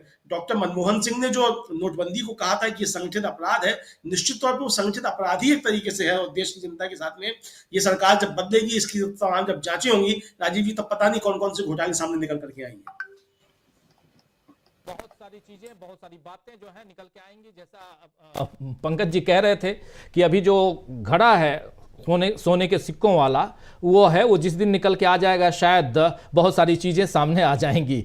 तो अभी वो है पड़ा हुआ है, इसीलिए उछल कुछ ज्यादा है। तो चलिए खैर आगे बढ़ें और थोड़ा सा इससे इतर प्रधानमंत्री नरेंद्र मोदी वाराणसी पहुंच गए। आनंद फानन में आप जानते हैं उसकी चर्चा हम कर रहे हैं, और सीधा वार राहुल गांधी पे नशेड़ी कह दिया। ऐसी और भाषा देखिए प्रधानमंत्री की, अभी शायद आने वाले समय में ऐसी भाषा और भी गिरते हुए भाषा का हम इस्तेमाल सुनेंगे चुनाव जैसे ही चुनाव की घोषणा हो जाएगी उसके बाद। लेकिन उससे पहले जो कुछ हो रहा है, राहुल गांधी कितनी चुनौती पेश कर रहे हैं, क्योंकि कल 24 तारीख है और कल राहुल गांधी की न्याय यात्रा में प्रियंका गांधी शामिल हो रही हैं, और परसों राहुल गांधी की यात्रा में अखिलेश यादव शामिल हो रहे हैं। और कल 24 तारीख को ही आम आदमी पार्टी और कांग्रेस ये अपने सीट शेयरिंग की यानी सीटों के बंटवारे की डील जो है वो पक्की हो गई, इसकी घोषणा करने वाले हैं। तो बहुत कुछ होना है इसी सप्ताह, अगले 2-4 दिनों में, और इसके साथ साथ यानी बहुत सारे झटके अभी लगना बाकी हैं। जरा आना चाहता हूं संजय कुमार सिंह साहब पहले आपके पास, फिर राहुल लाल जी आपके पास आता हूं। संजय जी, ये जो बात कह रहा हूं इसमें और यहां से क्या कुछ आप देख रहे हैं आने वाले दिनों में सियासत जो है, क्योंकि एक तरफा दौड़ने की बात कहते हुए प्रधानमंत्री नरेंद्र मोदी एक दावा करते हुए कि अगली बार भी लाल किले की प्राचीर से झंडा मैं ही फहराऊंगा, और उसमें कितना ब्रेक लगता हुआ या कितने हर्डल्स आते हुए दिखाई दे रहे हैं, कितने स्पीड ब्रेकर दिखाई दे रहे हैं यहां पे, ये जरा बताइए। और सबसे बड़ी बात यहां कि राहुल गांधी की चुनौती जो है वो कितनी मजबूती के साथ यहां दिखाई दे रही है, क्योंकि रात के वक्त अगर आप वाराणसी पहुंच जा रहे हैं, चलिए प्रधानमंत्री हैं, आपकी तैयारी पहले से होगी, लेकिन फिर भी राहुल गांधी की यात्रा खत्म होती है और आप वहां पहुंच जाते हैं। वैसे ही उधर स्मृति ईरानी को देखिए, अमेठी वो 1 नहीं बल्कि 4-4 दिन के लिए पहुंच जाती हैं।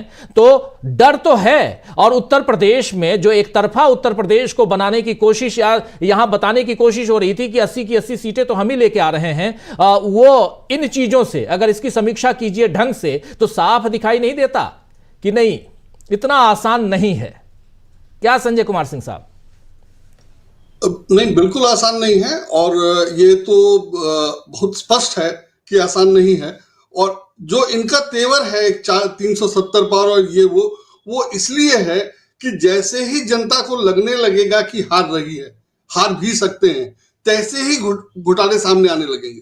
और घोटाले कम नहीं है, माने जो ये खुलासा हुआ है ये तो मतलब टिप ऑफ द आइसबर्ग कहा जा सकता है कि वो जो अपना इलेक्ट्रल बॉन्ड के लिए जो नियम बनाए गए थे वो नियम ही ऐसे हैं कि इन सारी चीजों को एकोमोडेट किया जा सके ऑफिशियली।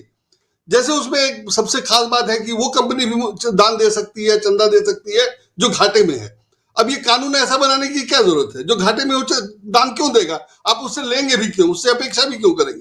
तो ये तो नियम ही नहीं होना चाहिए, लेकिन इलेक्ट्रल बॉन्ड में वो है। तो जाहिर है कि ये सब ऑफिशियली वही लीगलाइज लूट एंड जो मनमोहन सिंह ने कहा था ये सब वैसा ही है। और ऐसा 1-2 नहीं है। अगर मैं चूंकि अखबारों को बहुत पढ़ता रहता हूं और मुझे देखता रहता है, तो मुझे उसमें खबरें दिख रही थी कि ये सब हो रहा है। और मैं अखबारों के बारे में अगर लिखता हूं कि अखबार खबर नहीं दिखा रहे हैं, तो इसीलिए लिखता हूं कि मुझे पता है कि यहाँ ये खबर है जो वो नहीं दिखा रहे, या इससे ये खबर ब्रेक हो सकती है, इसको इससे कनेक्ट किया जा सकता है। मैं रोज यही करता हूं कि आज जो पता चला उसको पहले वाली से जोड़कर ये बताने की कोशिश करता हूं कि खबर पुरानी है, आज खुली, अगर उसी समय खुल जाती, अगर किसी ने उसको उस दिन फॉलो किया होता तो ऐसे बहुत सारे मामले। तो मुझे लगता है कि जो तेवर है कि नहीं हम तो 400 जीत जाएंगे और ये वो सिर्फ इसलिए है कि लोगों को ये लगने ना लगे कि ये हार भी सकते हैं। और जैसे ही लगने लगेगा कि हार भी सकते हैं, वैसे ही ये सारी चीजें सामने आएंगी, इनके घोटाले और ये वो सब। मैंने घोटाले की शुरुआत तो सहारा पेपर में नाम होने से ही है, और तभी ने राहुल गांधी ने कहा था कि मैं नाम लूंगा तो धरती कांपने लगेगी टाइप से कुछ, जिसका इन्होंने मजाक बढ़ा दिया था।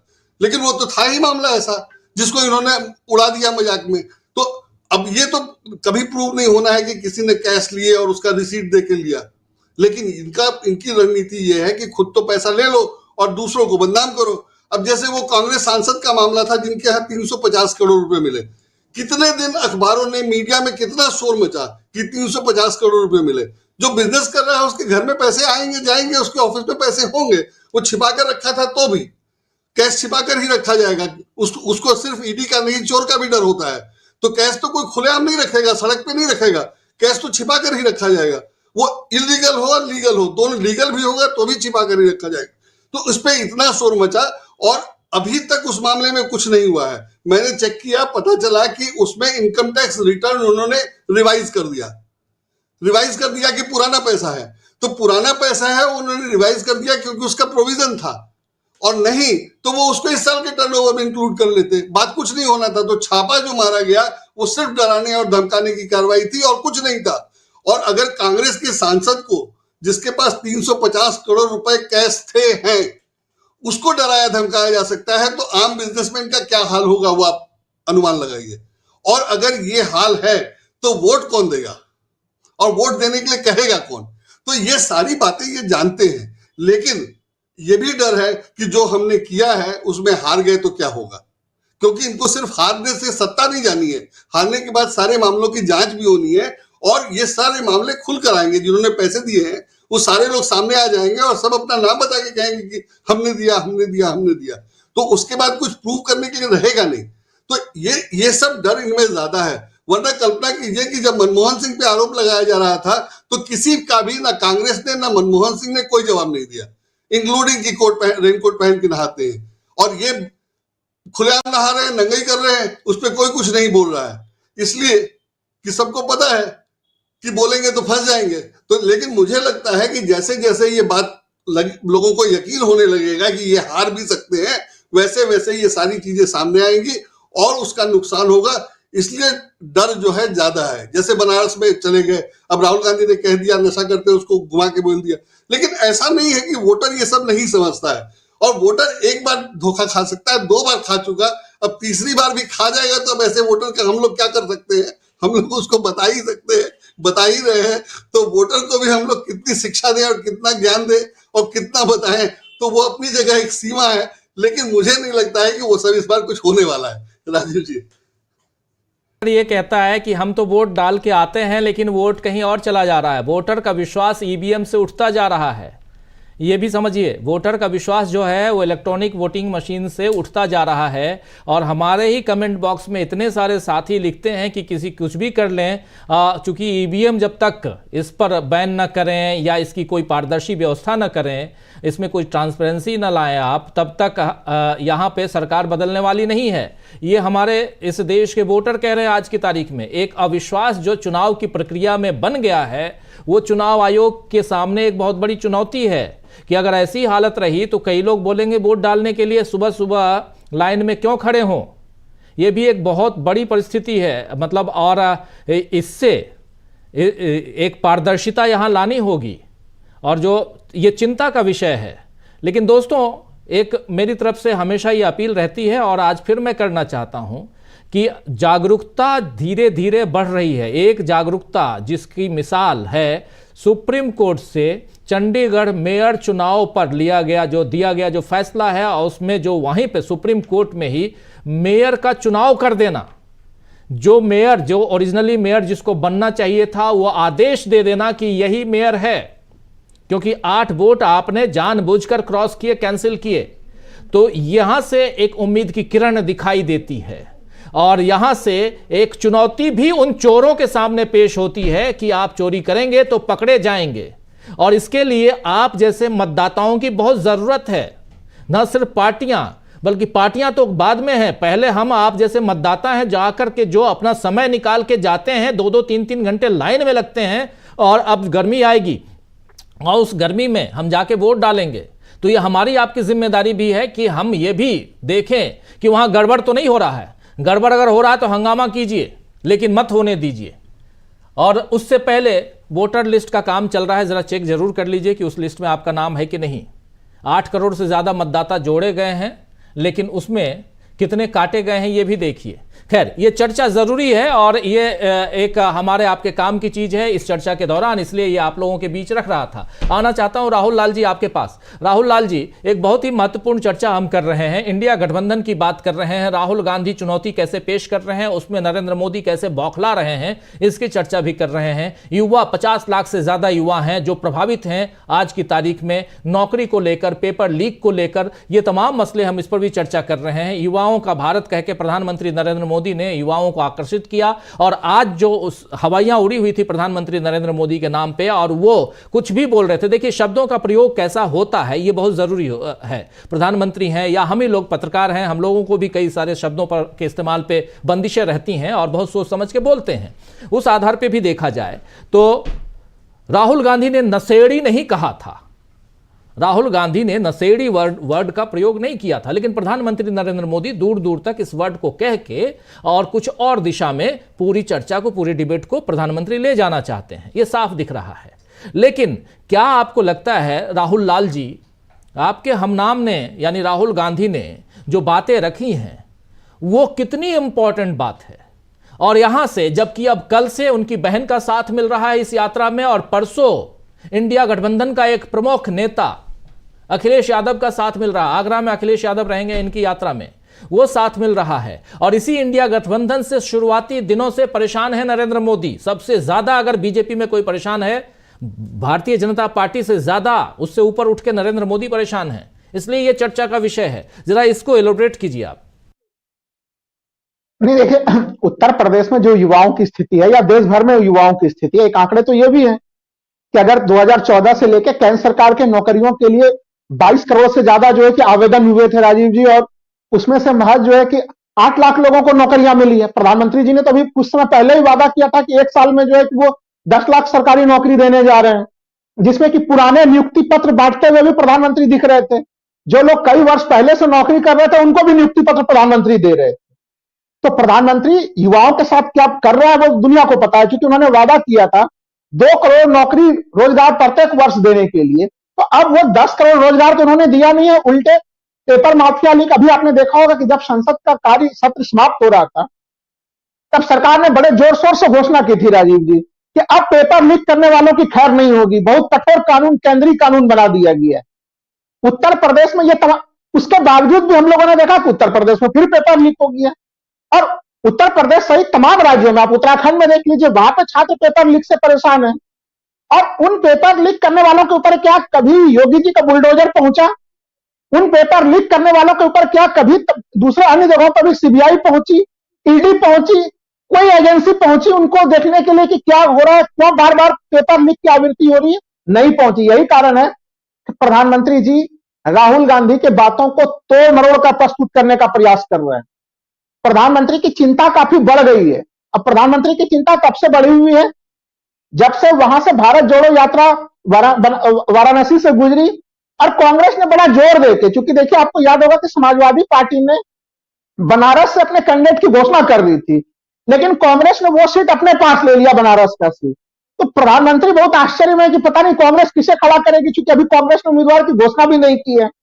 तो वहां पिछले 10 वर्षों में, चाहे लेके 2014 से लेकर अब तक, बनारस में किसी के लिए चुनाव प्रचार करना भी आसान काम नहीं होता। तमाम बीजेपी के लोगों के साथ सामान्य लोगों का समर्थन इतना ज्यादा होता था कि विपक्षी पार्टियों के लोग परेशान हो जाते थे। तो उसके बरक्स जो तस्वीर दिखी बनारस की, वो दिखाता है कि प्रधानमंत्री जी अपने सीट को लेकर भी सुरक्षित नहीं है। और ये जो नारा लग रहे हैं ना राजीव जी की 80 के 80 सीट उत्तर प्रदेश में हमारे, तो 48 के 48 सीटें महाराष्ट्र की हमारी, देश के 2 बड़े राज्यों में देखिए महाराष्ट्र को लेकर पंकज जी ने बड़ी सही चीज कही। महाराष्ट्र में रिकॉर्ड तोड़, यानी कि बीजेपी वहां पे सबसे कम सीटों को लेकर अटल बिहारी वाजपेयी जी का भी रिकॉर्ड टूट जाए तो उसमें कोई आश्चर्य वाली बात नहीं है। उनकी स्थिति ऐसी हो गई है कि उन्होंने खुद शिवसेना के ऊपर हमला कर करके उद्धव ठाकरे को लोकप्रिय बना के उन्होंने उनके साथ पूरी सहानुभूति है। आज शरद पवार जी के साथ पूरी सहानुभूति जुड़ी हुई है। कांग्रेस वहां पे कितनी मजबूत हो गई है इतने दिनों में, वहां पर अगर ये डबल डिजिट में भारतीय जनता पार्टी पहुंच जाए, उनके नेता नहीं मानने के लिए तैयार है कि हम डबल डिजिट में पहुंचेंगे। ये स्थितियां बन गई है महाराष्ट्र के भीतर भारतीय जनता पार्टी की।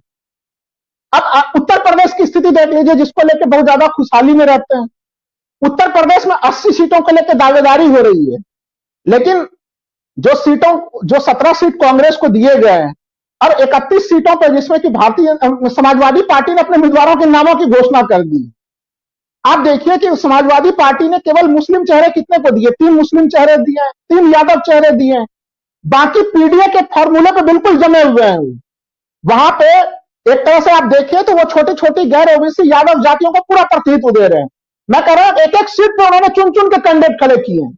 और अभी से देख के ऐसा लग रहा है कि कांग्रेस और समाजवादी पार्टी के पूरे समाजवादी पार्टी की चूंकि लिस्ट है सामने में, कांग्रेस के सीटों को भी हम लोग देख रहे हैं। कई सारे जगह पे कांग्रेस नंबर 2 पे थी पहले से ही, जबकि 2019 में कांग्रेस का गठबंधन समाजवादी पार्टी के साथ नहीं था। अभी समाजवादी पार्टी के साथ गठबंधन होगा। आपको वो स्ट्राइक रेट किसी भी हालत में 50% से नीचे का स्ट्राइक रेट उत्तर प्रदेश में नहीं दिख रहा, जबकि उत्तर प्रदेश भारतीय जनता पार्टी मानती है कि बहुत गहरे जड़ हैं उसके। और बीजेपी केवल उत्तर प्रदेश में नहीं डरी हुई है, बीजेपी गुजरात में भी डरी हुई। प्रधानमंत्री देखिए इसके पहले गुजरात में जा जाके तमाम, अरे आप तो पहले ही महाराष्ट्र से तमाम जो है कि उठा के तमाम प्रोजेक्ट को आप गुजरात में पहले ही लाके देते रहे। फिर आपको क्या परेशानी हो रही है कि वहां पे गठबंधन किसके बीच में हो, किसके बीच में ना हो, कौन लोग आ रहे हैं? तो बीजेपी को डर अपने, उनको गुजरात के ऊपर भी भरोसा नहीं। अगर भारतीय जनता पार्टी को गुजरात के ऊपर भी भरोसा कम होने लगे तो सोचिए उनकी टेंशन कितनी ज्यादा। और टेंशन का कारण है राजीव जी, देखिए हम लोग हमेशा चर्चा करते हैं कि इसमें क्या टीम इंडिया में क्या हो रहा है। तो देखिए टीम इंडिया में जो हो रहा है, टीम इंडिया में जो 2-3 दिनों के भीतर से जो खबरें आने शुरू हुई है, गोदी मीडिया के भी सुर बदलने शुरू हो गए। आज कम से कम मैंने 2 डिबेट पहली बार कुछ ऐसे किए हैं बड़े चैनलों पे राजीव जी, जहां पे कि ऐसे डिबेट के टॉपिक की कभी मैं अपेक्षा नहीं कर सकता था कि ममता बनर्जी कैसे जो है कि मानने जा रही है 5 सीटों के ऊपर। तो अब उनको टेंशन हो रहा है कि ये क्या नई सी स्थिति आ गई। कैसे जो है कि महाराष्ट्र में जो है कि सीटों का मामला सुलझ जा रहा है, कैसे आम आदमी पार्टी को हरियाणा में टिकट देने पर कैसे सहमति बन जा रही है। ये तमाम स्थितियां ऐसी कि धीरे धीरे आप देखिएगा उनके सुरताल भी, जैसे जैसे चुनाव आगे बढ़ेगा उनके सुरताल भी बदलेंगे। और मैं एक चीज कहूंगा कि टीम इंडिया जिसको लेकर हम लोग बातें कम करते हैं, वहां पे दरकने की खबरें कितनी ज्यादा आ रही। हम लोग टीम इंडिया में कौन कौन गायब होने वाला दिख रहा है। आप सोच लीजिए नीतीश कुमार जी के स्वर को देख लीजिए राजीव जी। तमाम समय में अब जो उनकी स्थितियां बन गई है कि वो एक तरह से पूरा बेचैन दिख रहा है और फिर से वापसी करने के चक्कर में घूम रहा है वो। आप अगर बिहार में देखें तो वहां पे हम पार्टी को आप देख लीजिए, अभी तक उनकी मांगें पूरी नहीं हुई है।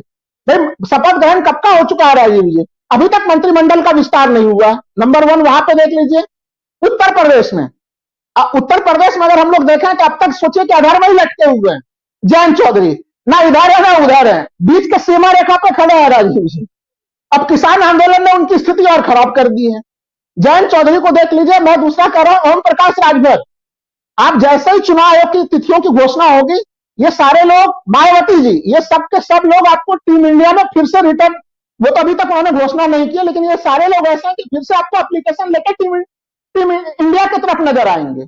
तो इनके पास बहुत उथल पुथल की स्थितियां, टीम इंडिया बिल्कुल मजबूत के साथ खड़ी है और एनडीए के घटक दल हर कोई आपस में चकनाचूर होते हुए नजर आ रहे हैं, जिसके ऊपर प्रकाश काफी कम दिया जाता है। और मैंने आपके डिबेट में पहले भी कहा था, प्रधानमंत्री को भी पता है कि हमारे एनडीए में ज्यादा दम नहीं है, इसलिए भी उन्होंने अभी भी उनको 30 सीटों पर ही समेट के रखा है। उन्होंने जो ज्यादा दमखम प्रधानमंत्री कुछ भी अपने झूठी भरोसा दर्शकों को, जो अपने पार्टी के समर्थकों को, कार्यकर्ताओं को उत्साह में लाने का प्रयास करते हैं, वो भारतीय जनता पार्टी के अब 370 का दावा है।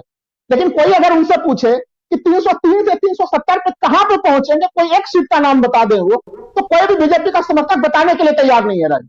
बिल्कुल बिल्कुल बिल्कुल आप सही कह रहे हैं। और बीजेपी का समर्थक आज की तारीख में ये बताने के लिए तैयार नहीं है, बता भी नहीं सकता। लेकिन सबसे बड़ी बात है कि अब एक जोरदार टक्कर दिखाई देने वाली है आने वाले समय में। क्या माना जाए? डॉक्टर दीपक पाचपोर जी, आपके पास आना चाहता हूं कि यहाँ से एक तरफ इंडिया गठबंधन और लगातार अभी खबरें आएंगी, और अब जो मित्र मंडली है मीडिया का, वो जो डिबेट्स को, जैसा बता रहे हैं राहुल लाल जी की डिबेट्स को अब चेंज कर रहा है, वो कहीं ना कहीं उनको इंडिया गठबंधन में, अभी देख रहा था मैं आज दिन भर ये काउंट करने की कोशिश कर रहा था कि ये जो मित्र मीडिया है वो ये शब्द राहुल गांधी ने गढ़ा है, उसी को आगे बढ़ा रहा हूँ, क्योंकि आजकल लगातार राहुल गांधी मित्र मीडिया लिख रहे हैं, मोदी जी और मोदी जी का मित्र मीडिया। मित्रों बहुत पसंद है मोदी जी को, शायद वहाँ से लिए हों, लेकिन चलिए अच्छा है, कम से कम गोदी से अच्छा है, इसलिए मैं कह रहा हूँ। तो ये जो मित्र मीडिया है ये आजकल लगातार पिछले 2 दिनों से इंडिया गठबंधन के ब्रेकिंग्स दिखा रहा है। ब्रेकिंग में क्या कि सीट शेयरिंग आम आदमी पार्टी से पक्की हो गई, सीट शेयरिंग टीएमसी से पक्की हो गई, सीट शेयरिंग जो है वो अब महाराष्ट्र में एमबीए के साथ पक्की हो गई, ऐसी बातें हो रही हैं।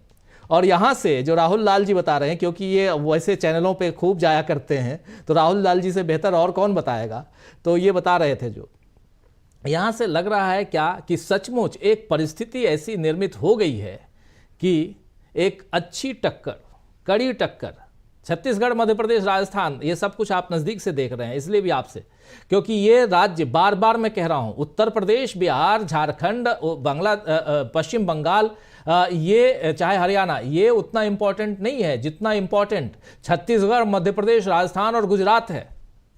ये चारों राज्य में अगर हर राज्य में कांग्रेस, क्योंकि वहाँ कांग्रेस है, एक खजुराहो में समाजवादी पार्टी को 1 सीट देने की घोषणा नहीं हुई, लेकिन दे रही है कांग्रेस पार्टी, तो यहाँ देख लीजिए कि ये आमने सामने की लड़ाई है। अगर चारों राज्यों से 5-5 सीट भी अगर कांग्रेस निकाल लेती है तो 20 सीट निकल जाती हैं, जहाँ यहाँ लगभग 99% पे है। गुजरात में 26 की 26 सीटें, राजस्थान में 25 में से 24 आज की तारीख में, उस समय तो 25 ही। उसके बाद आप छत्तीसगढ़ में 11 में से 9 सीटें और मध्य प्रदेश में 29 में से 28 सीटें, मतलब मात्र 3 सीट बाहर है। और अगर 20 सीट निकाल दिए तो मोदी जी का अब की बार 400 पार का नारा जो है वो यही डेंट होता, यही जमीन में धंसता हुआ दिखाई दे रहा है। डॉक्टर दीपक पाचपुर जी देखिए राजू जी, जो भी 370 और 400 की बातें कर रहा है, जो भी मीडिया में कह रहा हूँ, उस मीडिया के मालिक कौन है और उसका प्रेजेंटर कौन है, अगर देख लिया जाए तो इससे साफ हो जाता है कि ये टारगेट उन्हें दिया गया है, प्लान करने के लिए दिया गया है। ये बात जो है धीरे धीरे लोगों को तो समझ में आ रही है। ये बात मैं भी नोट कर रहा हूँ कि कुछ अखबारों में भी अब इस तरीके की बातें आनी शुरू हो गई है कि कुछ जगह समझौते हो गए हैं। अब देखिए, न्यूज़पेपर चलाने वाले अल्टीमेटली इसको पूरी तरीके से इग्नोर तो कर नहीं सकते कि किस प्रकार से वो एकदम ये बता दें कि नहीं कुछ भी नहीं हो रहा है, अखिलेश के साथ उनका कोई गठबंधन नहीं हो रहा, ऐसा बताना उनके लिए थोड़ा काफी कठिन होता है। लेकिन वो साथ में ये भी बता देते हैं कि पश्चिम बंगाल में जो है बात नहीं बन रही है, जयंत चौधरी अभी भी एनडीए की ही तरफ उनका झुका। इस तरीके से अगर थोड़ी सी हम ठीक से स्कैनिंग करें तो हमें ये पता चल जाता है कि थोड़ा थोड़ा स्वरूप तो बदल रहा है। लेकिन देखिए, हम जानते हैं कि मतलब अखबार के पेशे से हम सब वाकिफ हैं, हम सब उनसे जुड़े हुए हैं। असली बात जो होती है कि जो एडिट का जो पेज है, संपादकीय का पेज है, विचारों का जो पेज है, उस पर क्या कहता है अखबार, अभी वहां पर जो है मोदी मीडिया जो है, जिसको राहुल गांधी मित्र मीडिया कहते हैं, हालांकि ये शब्द बेहतर इसलिए है कि मोदी मीडिया भी कहने के बाद उसको कुछ न कुछ हार्ड फैक्ट्स बताने पड़ते हैं, लेकिन मित्र मीडिया कहने से ये फायदा है कि वो मित्रता निभा सकते हैं। एक तरह से मैंने मीडिया को छूट दे दी है राहुल गांधी ने कि आप पूछ सकते हैं कि भाई आप 18-18 घंटे काम करते हैं फिर भी आप नहीं थकते, आम को आप काट के खाते हैं, चूस के खाते हैं, तो ये प्रश्न तो कोई मित्र ही पूछ सकता है, कोई दूसरा नहीं पूछ सकता। तो ये अच्छी बात है कि ये छूट अभी भी मिली हुई है। लेकिन परिवर्तन हो रहा है, धीरे धीरे होगा, क्योंकि अल्टीमेटली देखिए, हम मीडिया को जाना तो जनता के ही पास है, उसका ऑडियंस कौन है, उसका ऑडियंस तो वही है, तो आपको जाना पड़ेगा। और जैसे जैसे इस बात की बहुत ज्यादा परवाह नहीं करनी चाहिए कि गोदी मीडिया या मित्र मीडिया जो भी है कि वो क्या कह रहा है आपके बारे में। इंडिया गठबंधन को इसी तरीके से सकारात्मक तरीके से आपको जोड़ना है, एक दूसरे पार्टियों को जोड़ना है। उसके बाद आपको बहुत अच्छा रणनीति आपको बनानी पड़ेगी। और असली बात जो मोदी जी की घबराहट जो है वो सीट शेयरिंग होते देख रहे हैं वो अपने सामने, ये बड़ी घबराहट की चीज है कि आखिर हमारे तमाम कहने के बाद वो अपने मित्र मीडिया के द्वारा प्लांट करने के बाद भी लोग जुड़ते जा रहे हैं, इंडिया गठबंधन तो जुड़ता जा रहा है। तो निश्चित रूप से मुझे ऐसा लगता है कि यह घबराहट का कारण हो सकता है। दूसरा बात मैं कह रहा हूँ कि अभी आपने जो बताया कि जो 3-4-5 जो वो की जिसको हम कहते हैं कि बिल्कुल जो एसेट है भारतीय जनता पार्टी और एनडीए का, जिसको मान के चल रहे हैं कि 2019 जैसा होगा कि नतीजे चाहे विधानसभा चुनाव में हमारे खिलाफ आ जाए, लेकिन लोकसभा में हम वैसा ही स्वीप करेंगे। लेकिन देखिए, बहुत सारी परिस्थितियां बदल गई, हम सब जानते हैं, 1 to 1 जब फाइट होगी, और यही वो फार्मूला था जिसके बारे में अब सब लोग एक राय हैं कि यही एक फार्मूला है, यही एक मंत्र है जिसके द्वारा आप मोदी को टक्कर भी दे सकते हैं और कोई बड़ी बात नहीं कि आप हरा भी सकते हैं। वोटों का अगर वितरण, मोदी और भाजपा विरोधी वोटों का वितरण नहीं होता है, विभाजन नहीं होता है, तो मोदी जी की मुश्किलें बढ़ रही हैं। आपने बाकी जो 2-3 विषय बताए उसमें राजीव जी मैं एक 2-4 मिनट का समय आपसे और लेना चाहूंगा। देखिए उत्तर प्रदेश वहां पर जो पेपर लीक हो रहे हैं, तो हमको इसके बारे में बहुत मलाल इसलिए नहीं करना चाहिए क्योंकि अब लोग जान गए हैं कि उसका नाम उत्तर प्रदेश आखिर इसीलिए पड़ा कि वहां प्रश्न बाद में पूछे जाते हैं, उसके पहले उत्तर जो है वो लीक कर दिया जाता है। इसलिए जब उत्तर प्रदेश की एक नई परिभाषा हम ये मान के चल रहे हैं। दूसरी बात, चंदे वाली बात है। देखिए बंबई में मैंने काफी लंबे समय पत्रकारिता की, तो मुझे ये पता है कि वहां पर एक समय उसका पूरा इतिहास है कि कैसे हफ्ता वसूली, चंदा। सबसे पहले जो है 1940-50 के आसपास छोटे मोटे आसपास जो बाजारों के और जो गली मोहल्ले के लोग थे चंदा मांगा करते थे। धीरे धीरे वो प्रोटेक्शन मनी बन गई, धीरे धीरे वो धमकी देकर बहुत सारे काम करने लग गए। उसका एक पूरा का पूरा इतिहास है जिसमें आप देखिए हफ्ता वसूली के चक्कर में गुलशन कुमार, दत्ता सामंत जैसे लोग भी मारे गए। लेकिन इसमें सबसे जो बड़ी खतरनाक बात यह है कि आज जिस प्रकार से पूरे बंबई में जो है वो छोटे छोटे चंदा लेने वाले, हफ्ता वसूली करने वाले, वो पूरे के पूरे गैंगस्टर्स बन गए हैं। मेरा डर ये है कि आप अगर इस हफ्ता वसूली को संस्थागत रूप दे देंगे, अपनी एजेंसियों के जरिए हफ्ता वसूली कराएंगे, तो भारत सरकार जो है उसका स्वरूप और गैंगस्टर का स्वरूप बहुत अलग नहीं रह जाएगा। ये लोकतंत्र के लिए इससे बड़ा खतरा नहीं हो सकता कि आप अपने एजेंसियों को आप वो काम दे दें जो किसी समय पे बाहर से बैठे डॉन लोग अपने छोटे, जिसको हम पंटर बोला करते हैं या बताते हैं कि मवाली, ये लोग जो है जाके वसूली करते हैं। अगर एजेंसी ये काम करने लगे तो आप सोच सकते हैं कि कितनी भयानक बात होती है। अंतिम बात जो बनारस में उन्होंने कहा कि देखिए राहुल गांधी जो है यहाँ के युवाओं को नशेड़ी बना रहे हैं। आपको एक मजेदार बात बताऊं कि एक समय था जब पूरे महाराष्ट्र में जो है वो नशे की वस्तुएं उतारी जाती है, लेकिन आपको पता है कि इस समय जो है एक रिपोर्ट आई है, उसने बताया है कि गुजरात जो है वो तमाम नशीले पदार्थों का सबसे बड़ा सॉफ्ट लैंडिंग का वो बन चुका है।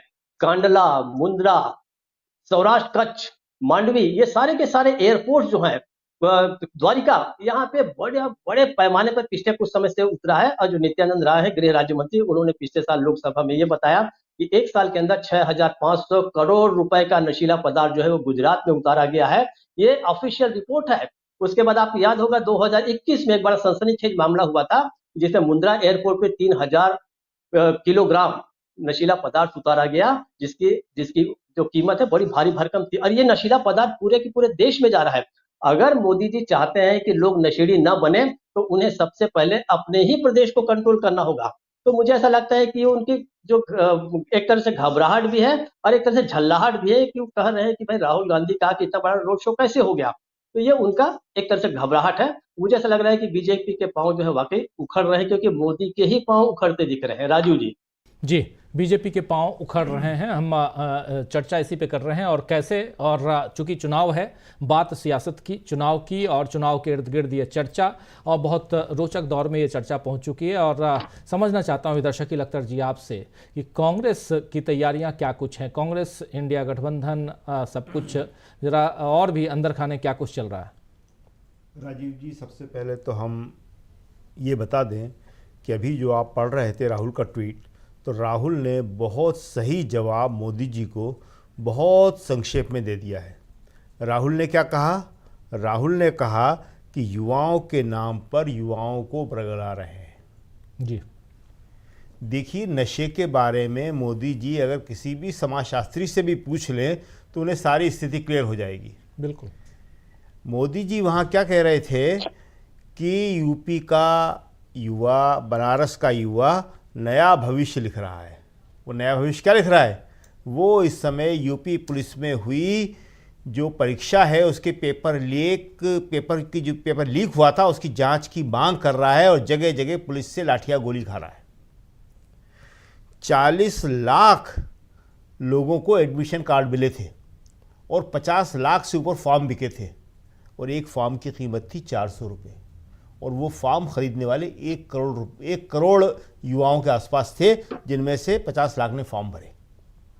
जी, एक तो आप किसी भी वैकेंसी के फॉर्म इतने महंगे रखते हैं, बेरोजगार के पास कहाँ से आएगा इतना पैसा? फिर कई बार पेपर कैंसिल हो जाते हैं, फिर पेपर लीक हो जाते हैं।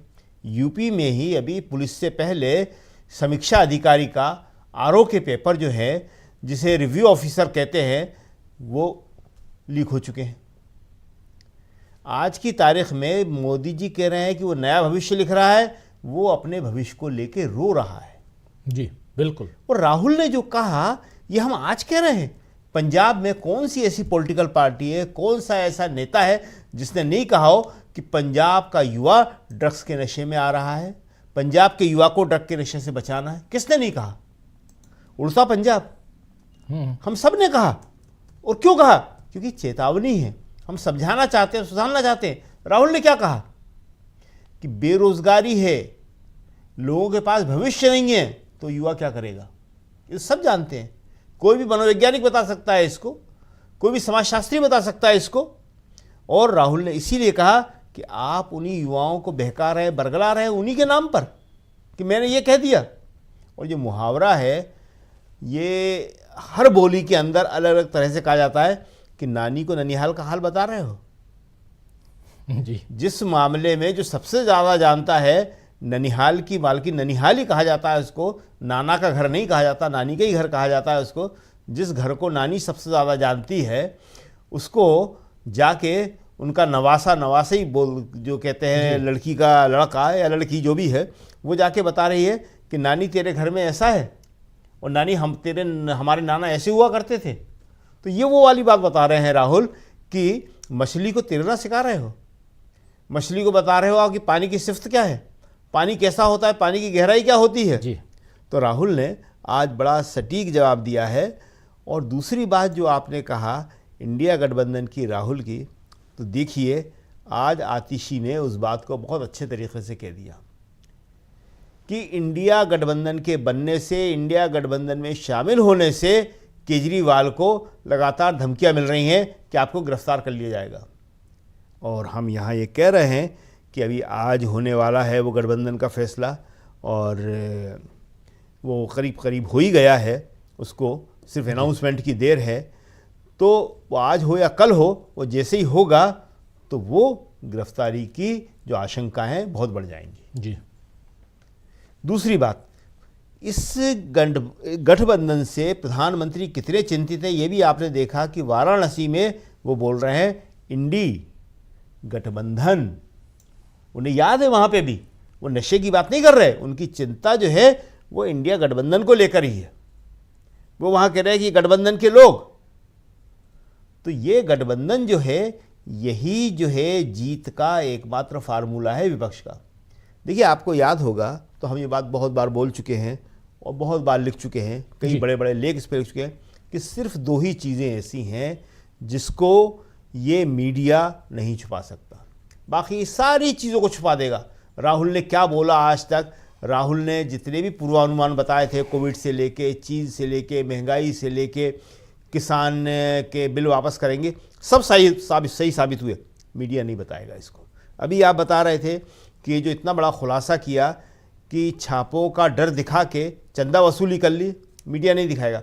मगर दो चीज़ें हम हमेशा कहते थे कि मीडिया नहीं छुपा सकता, क्योंकि जनता जाके उसको पकड़ लेगी। एक चीज़ चुनाव का जीतना, बिल्कुल हम इसीलिए कहते थे कि विधानसभा चुनाव कांग्रेस को जीतना पड़ेंगे, जीतना चाहिए, जीते हुए हारना नहीं चाहिए। जो अभी 3 चुनाव वो जीते हुए हार गई, मध्य प्रदेश, छत्तीसगढ़, राजस्थान। इससे पहले पंजाब, उत्तराखंड, ऐसे कई नाम हम बता सकते हैं जो जीते हुए चुनाव जो है इन लोगों ने हारे हैं। उसका नुकसान ये हुआ कि मीडिया को मौका मिलता है कांग्रेस के विरोधाभास बताने का, उसके अंतर्विरोध गिराने का। कांग्रेस कमज़ोर है, कुछ नहीं कर सकती, जनता में ये नैरेटिव पेश करने का। तो एक विधानसभा चुनाव आपको जीतना पड़ेंगे, जिसको बताना ही पड़ेगा, अखबार को लिखना ही पड़ेगा, टीवी को डिबेट करनी पड़ेगी। और दूसरा, विपक्ष की एकता। ये विपक्ष की एकता ही एकमात्र ऐसी चीज़ है, वन एंड ओनली वन, कि जो आपके जीत का आधार हो सकती है, जो मोदी जी का मुकाबला कर सकती है, जो मोदी जी को चुनौती दे सकती है। इसीलिए मोदी जी बार बार इंडिया नहीं बोल रहे हो, इंडी। और अभी उन्होंने गठबंधन ही याद किया उन्होंने जी। मामला अगर नशे का है, उसके बारे में बोल रहे हैं, तो गठबंधन की आपको चिंता क्या? लेकिन आपको मालूम है कि गठबंधन ही वो चीज़, भाई यूपी में हो गया, और यूपी में हो गया, और बनारस से उन्हें खुद लड़ना है चुनाव। और बनारस में एक बहुत बड़ा फैसला किया कि समाजवादी पार्टी ने अपना उम्मीदवार वापस ले लिया, और कांग्रेस को सीट दे दी। इसका मतलब 1 to 1 वहां फाइट होगी, मुकाबला बहुत तगड़ा होने वाला है वहां पे, तो बहुत तगड़ा होने वाला है। और वहां नहीं होने वाला, करीब करीब 400 सीटों पर मुकाबला तगड़ा होने वाला है। वहां पे 1 to 1 फाइट होगी, एक सीट पर एक, और एक सीट पर एक। देखिए यूपी हो गया, आम आदमी पार्टी से होने वाला है।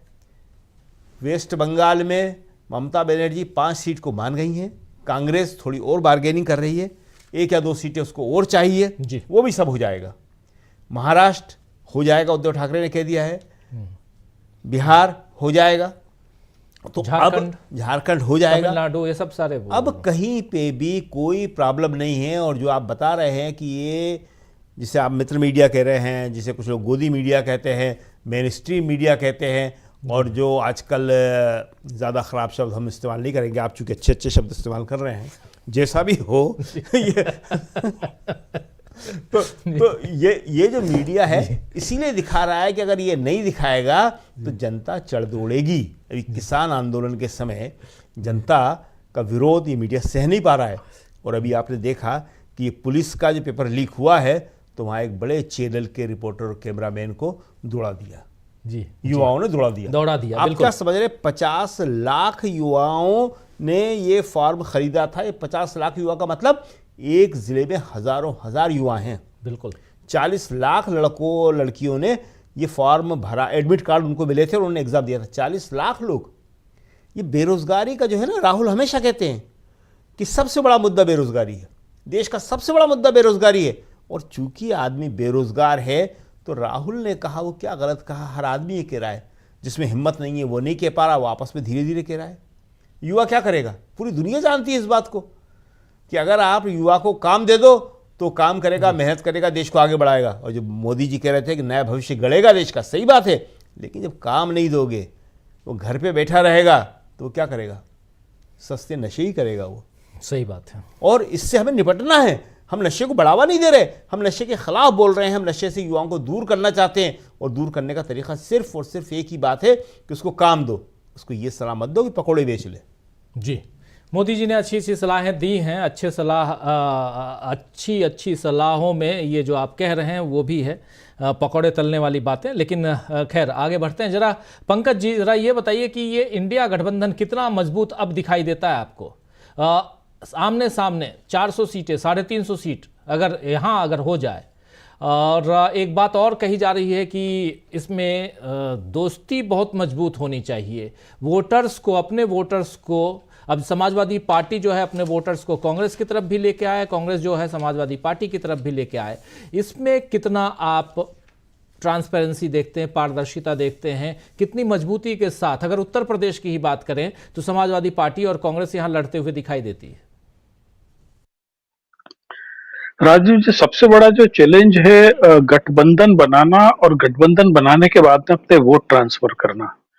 देखिए, उत्तर प्रदेश में भारतीय समाजवादी पार्टी के 2 प्रमुख मतदाता हैं, एक यादव और दूसरे मुस्लिम।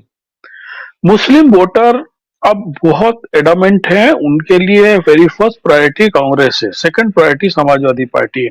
ये पिछले अनुभव से भी बहुत स्पष्ट है कि यूपी में जो आम यादव वोट है, उसकी एक त्रासदी है कि वो वैचारिक नहीं है।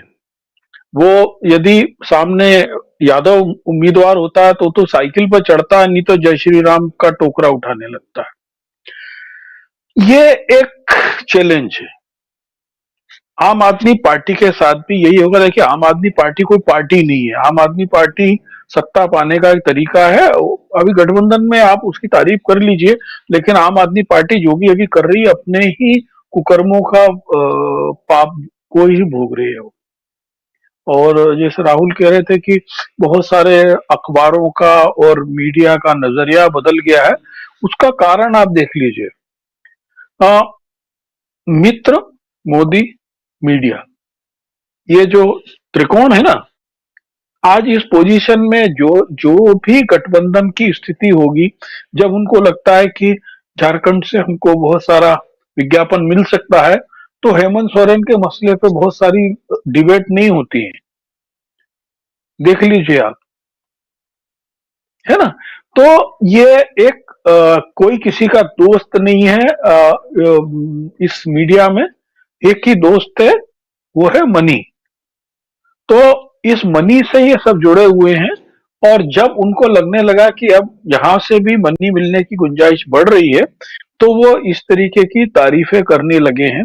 और फिर क्या होता है, हर चुनाव के पहले, मुझे याद है कि 2019 से चुनाव के पहले भी, 2014 चुनाव के पहले भी, सभी मीडिया हाउस अपना थोड़ा सा इक्विलिब्रियम बना के चलते हैं कि खुदा ना खास्ता पलटना पड़े तो अचानक पलटने में थोड़ा सा शर्म आएगी, तो थोड़ा थोड़ा करके पलटें।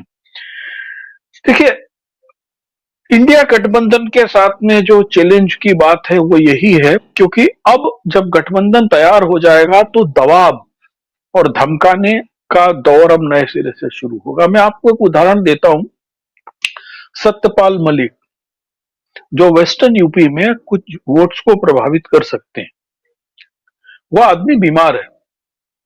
उस आदमी के ऊपर एक सो कॉल्ड केस, जिस व्यक्ति ने, शायद देश में पहली बार राहुल गांधी के बाद हुआ कि किसी आदमी ने आरएसएस के ऊपर सीधे सीधे भ्रष्टाचार के आरोप लगाए कि आरएसएस के लोगों ने ठेका के लिए पैसे का ऑफर किया था।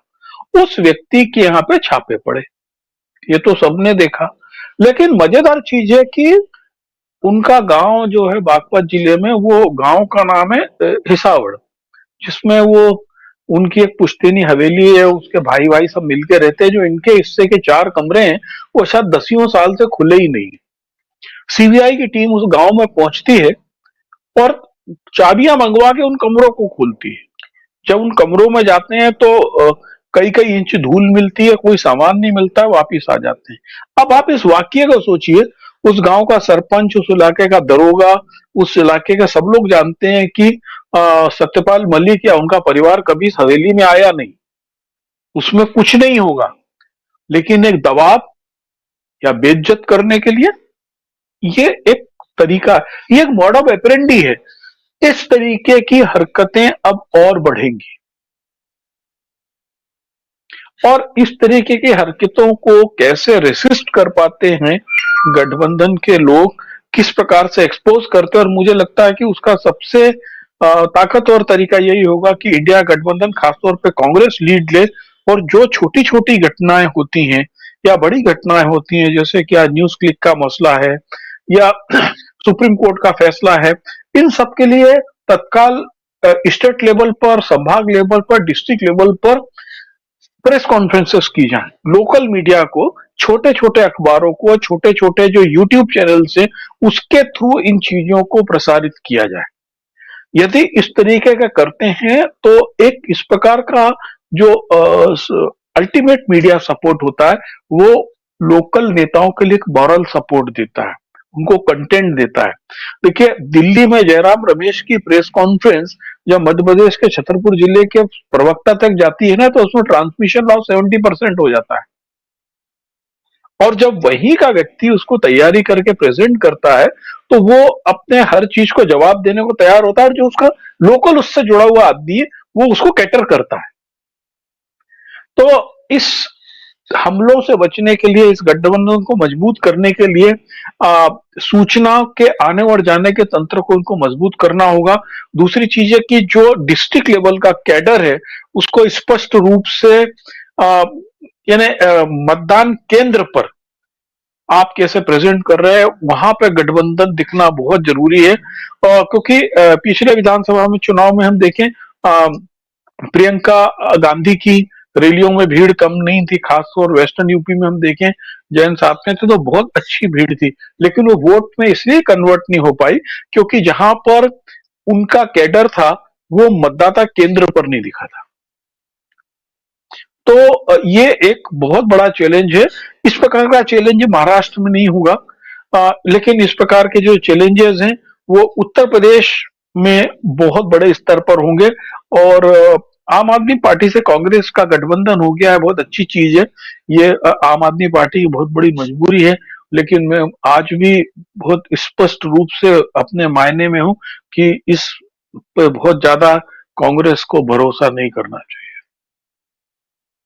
बिल्कुल, बहुत सारी बातें, और कुछ गठबंधन जो होते हैं वो सियासी लाभ और हानि के लिए, यानी कि फायदा और नुकसान के लिए, और उस हिसाब से, उस लिहाज से देखे जाते हैं। और यहाँ पर इंडिया गठबंधन के साथ जो भी दल आ रहे हैं और साथ साथ दिखाई दे रहे हैं। और सबसे बड़ी चीज़ कि वोटर्स को आप उस दिशा में, यानी कि आप अपने वोट को ट्रांसफ़र भी कीजिए। कैसे समाजवादी पार्टी के वोटर्स जो हैं वो ट्रांसफ़र होंगे, जहाँ पर कांग्रेस है वहाँ, और जहाँ समाजवादी पार्टी है वहाँ कांग्रेस के कैसे ट्रांसफ़र होंगे, ये देखना होगा। एक बहुत बड़ी बात आप बता रहे हैं कि यहाँ पर जो अल्पसंख्यक मतदाता हैं वो कांग्रेस की तरफ दिखाई दे रहे हैं, और लेकिन जो यादव हैं वो या तो साइकिल पे सवार हैं या कमल हाथ में लेके घूम रहे हैं। तो ये दोनों कैसे इधर आएंगे हाथ की तरफ, ये भी देखना होगा। बहुत इंपॉर्टेंट पहलू है, और ये ज़्यादा इंपॉर्टेंट इसलिए भी है। और यहाँ पर एक सवाल उठता है कि मायावती और अखिलेश यादव के साथ जो वहाँ गठबंधन था उसमें मायावती को फ़ायदा 10 सीटें आ गई, लेकिन अखिलेश यादव को शायद वो फ़ायदा नहीं हुआ। 5 सीटों पे ही अखिलेश यादव सिमट के रह गए थे, जो पिछली दफ़ा भी 2014 में भी उनके पास 5 सीटें थीं और 2019 में भी 5 सीटें ही आईं। तो ये सब अब आने वाले समय में इन जो सारे गणित हैं इस पे भी हम चर्चा करेंगे। क्लोजिंग कमेंट चाहता हूं जल्दी से संजय कुमार सिंह साहब आपसे कि कैसे आप देखते हैं, क्योंकि अब इंडिया गठबंधन एक स्वरूप में आता हुआ दिखाई दे रहा है, क्योंकि अब सीट हैं, सामने सीट होंगे, कल कुछ और स्वरूप दिखाई देगा। और ऐसे में बीजेपी के सामने कितनी चुनौतियां दिखाई देती हैं आपको, क्योंकि बीजेपी अभी तक चुनौती देती हुई नजर आ रही थी।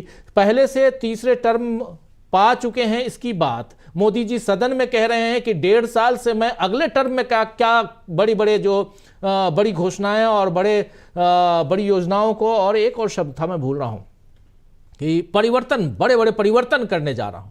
वो जो परिवर्तन की बात प्रधानमंत्री नरेंद्र मोदी कह रहे थे, आप साइकोलॉजिकली किसी वार में ये सारी चीज़ें तो करते हैं, लेकिन जब सियासत यानी चुनावी लड़ाई हो तो यहाँ पर तो ये साफ दिखाई दे रहा है कि अब इंडिया गठबंधन के सामने आपको, और बनारस में भी जाके चाहे इंडी ही कहिए, लेकिन गठबंधन का नाम तो लेना ही पड़ रहा है ना संजय जी। बिल्कुल, मुझे लगता है कि हालत बहुत खराब है और ये स्थितियां सारी इसीलिए हैं, इसमें कोई दो राय अब नहीं रह गई है।